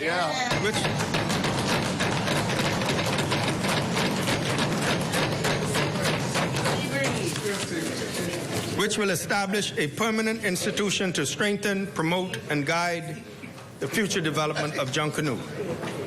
This important initiative is fully aligned with our Blueprint for Change and reflects our commitment to preserving and advancing one of the most treasured expressions of Bahamian culture.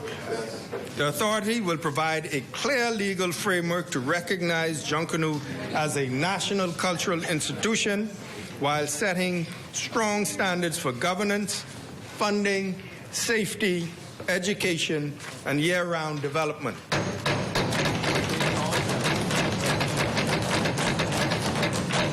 Funding for this implementation is allocated within the budget. Madam Speaker, in doing so, we are not only protecting our cultural heritage, but also creating new opportunities through innovation to advance Junkanoo for future generations. And so, Madam Speaker, as I conclude, I return to the heart of this budget. It is about people. It is about the family trying to hold steady. It is about the young Bahamian looking for a fair chance. It is about the senior citizen who deserves dignity. Amen. It is about the small business owner, the teacher, the nurse, the police officer, the farmer, the fisher, the public officer, and every Bahamian who wants to see progress reach their home. We have shown that with sound policy, careful management, and a clear sense of purpose, the Bahamas can recover, grow, and regain confidence. That's right. We have reduced the deficit, stabilized debt, strengthened transparency, and delivered growth while keeping the daily pressures of Bahamian families at the center of our work. That's right. Madam Speaker, we will never take for granted the trust of the Bahamian people. No. That trust is a serious responsibility. It must be earned every day through service, through honesty, through careful decisions, and through results that people can feel in their lives. I believe that we can do this as a nation. I believe in the talent of our people. I believe in the strength of our families. I believe in the promise of our young people. And I believe that every island, every settlement, and every community has a place in the future we are building. The years ahead may test us. The world around us remains uncertain. Costs still weigh on families. Climate risks still threaten small island states. But we will weather these next years together with steady hands, clear priorities, and a faith in the Bahamian people. This budget is balanced, it is responsible, it is focused on the future, but above all, it is rooted in a simple commitment to drive progress home by home, island by island, and community by community.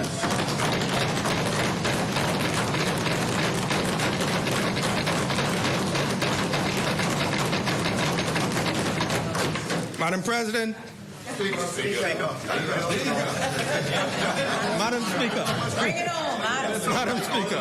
Bring it on. Madam Speaker, we will protect the progress we have made. We will invest in the people who make this country strong.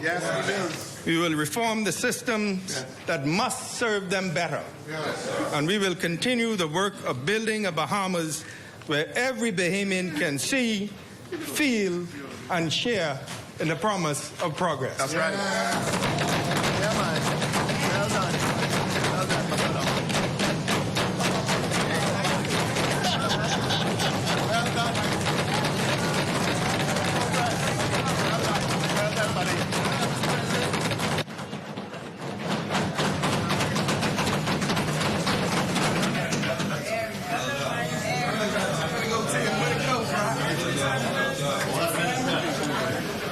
Thank you, Honourable Member. Order that the communication be brought up.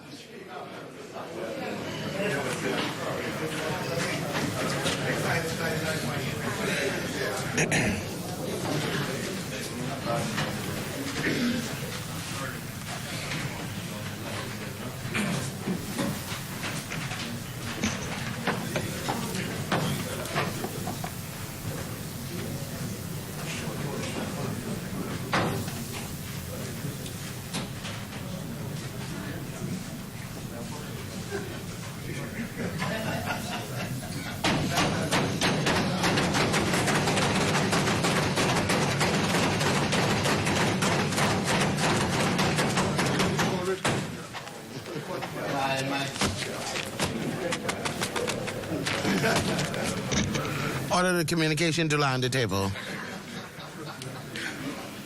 Further statement in communications? Thank you, Honourable Member. Communications by the clerk. We may be going back. Laying of documents by ministers. The chair recognizes the Honourable Member for Tallpine. Thank you so much, Madam Speaker. I beg leave to lay on the House floor the table. The Health Services COVID-19 General Amendment Rules 2026. Thank you, Honourable Member. The floor of this House. Order that the document be brought up.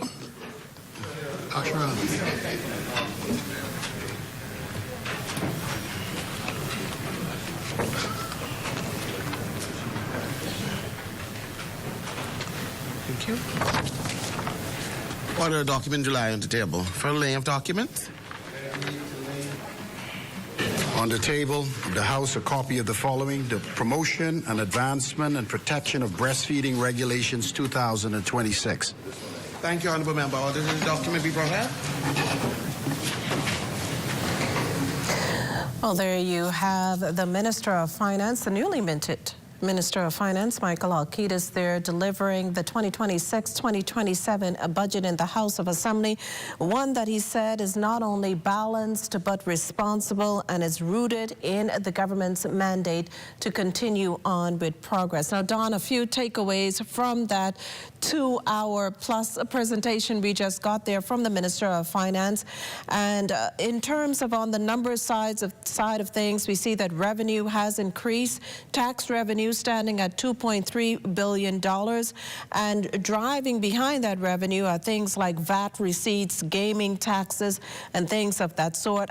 Expenditure up to March is sitting at $2.7 billion and making up a huge chunk of that recurrent expenditure at $2.4 billion. The minister noting that there is a mixed performance over various revenue categories. Just to go back there for a second, but this will be further shaped because, of course, we still have numbers to come in before we wrap up this current fiscal year, and those numbers to come in primarily from the domestic minimum top-up tax. So the government is counting on that to bring in, to boost those revenue numbers once the fiscal year closes.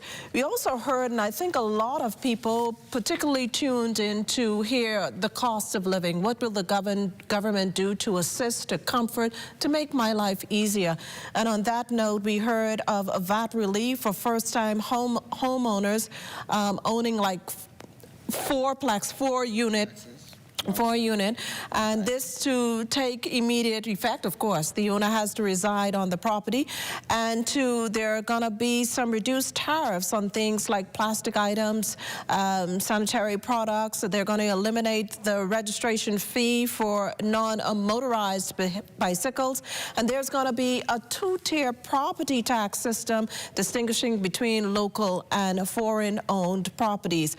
Now, on the revenue leakage side, the minister, we also heard explain some ways they're going to push ahead in terms of closing gaps. And you know, that's a big thing in terms of actually boosting numbers there. And on that end, there's going to be a Bahamas identification system to strengthen enforcement and compliance. And I know you particularly interested in this on the business side, a review of the Business License Act, the creation of the National Revenue Agency, fixed penalties for environmental nuisance, and they're going to increase business license rate for businesses $175,000. Earning. What do you make of what we've heard over the past 2 hours in the 2026-2027 budget? And we know that during the debate, much more will be fleshed out, much more will come to light. But based on what we've heard so far, we go back to our original question. Was there any surprise for you? And did you feel lacking, or you got just what you thought you would? The surprise for me was I expected a little bit more. So I understood that they're now continuing their path, the second term, and they spoke to it a lot in the budget. I was expecting a little bit more in terms of an outline, a plan as to how you're now going to reduce the cost of living, not just the housing discounts. I'm glad that they're coming into play. I think one of the biggest takeaways was the level of reform that they're now going to have to plug those leakages. I'm looking forward to the new systems that they want to put in place as well, inland revenue especially. They want to increase the level of customer service. We've heard that before, though, from multiple governments. So now, how are we going to put the actionable steps in place? I was looking forward to, as well as the National Development Plan. I was hoping that they would speak to that and what are the new steps, especially with the new ministry that's coming on board. But I have to say that obviously the government is moving forward with what they've already started. So obviously we're going to keep them to the fire. We are going to get a lot of kickback, obviously, in terms of the increase in taxes to businesses. Obviously, it's not to all businesses. It's some of the larger businesses. Also great to see that they're taking the initiative in terms of the new revenue sources. So we're not just going to say that we're going to tax to meet the operational expenses. A lot of the borrowing that we're going to see, they outlined it. And interestingly enough, Grand Bahama, it seems that they're doing a lot of investment in Grand Bahama. So Grand Bahama should definitely look out. We're definitely going to reach out to the Grand Bahama Chamber because I'm sure that they have their thoughts of their own. While Grand Bahama is unique, some of their troubles are not Nassau-centric. So how are we going to communicate, collaborate, and seeing what the actionable steps are? I'm going to ask you, you know the borrowing.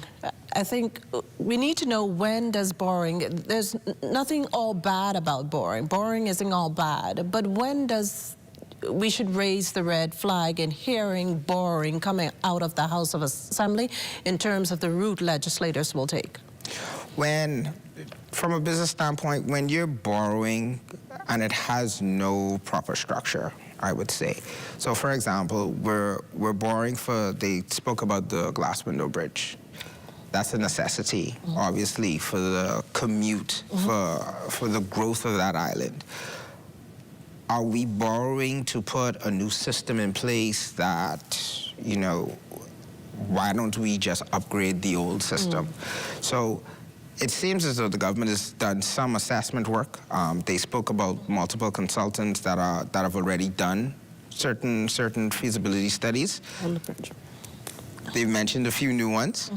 So it's good to see that they're taking the steps and not just making a rash decision in that regard. But we'll have to see once a lot of those studies come out. Also, once these systems are implemented, they mentioned Oracle across all of the government agencies. We're looking forward to that because now that speaks to the level of continuity and collaboration that we need. You don't want to have to traverse the island and then have to wait for months when you can get the results maybe within a week. Or to one place. Or to one place. So we're looking forward to that.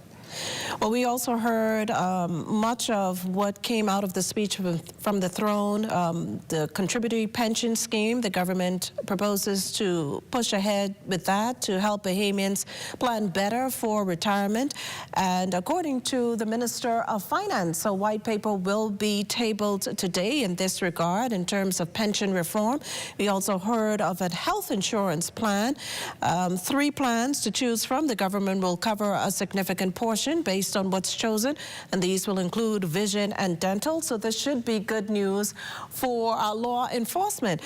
Further details to be provided by the Ministry of Public Service as the debate goes on. And we can say that there are some items that we did not hear, like the National Development Plan, but it's important to stress that this budget presentation was actually the foundation for what is to come. Correct. I would think that a lot of the information will come out during the weeks of debate in both the House of Assembly and the upper house in the Senate. So we can stay tuned to what all will be fleshed out in the coming weeks when this debate starts in earnest. And we will be looking forward to it, as well as giving our feedback as to what we see are the pros and the cons. Well, that ends our live coverage of the 2026-2027 budget communication here on the ZNS Network. Thank you so much It's been an absolute for joining us today. You were good company. you stayed with us for the entire ride. Stay tuned to the ZNS Network for live coverage of the Opposition Free National Movement's response to the budget. We expect that to happen in just about an hour. And on behalf of the entire team here, I'm Makush Lapinder. Thanks again for tuning in, and thank you.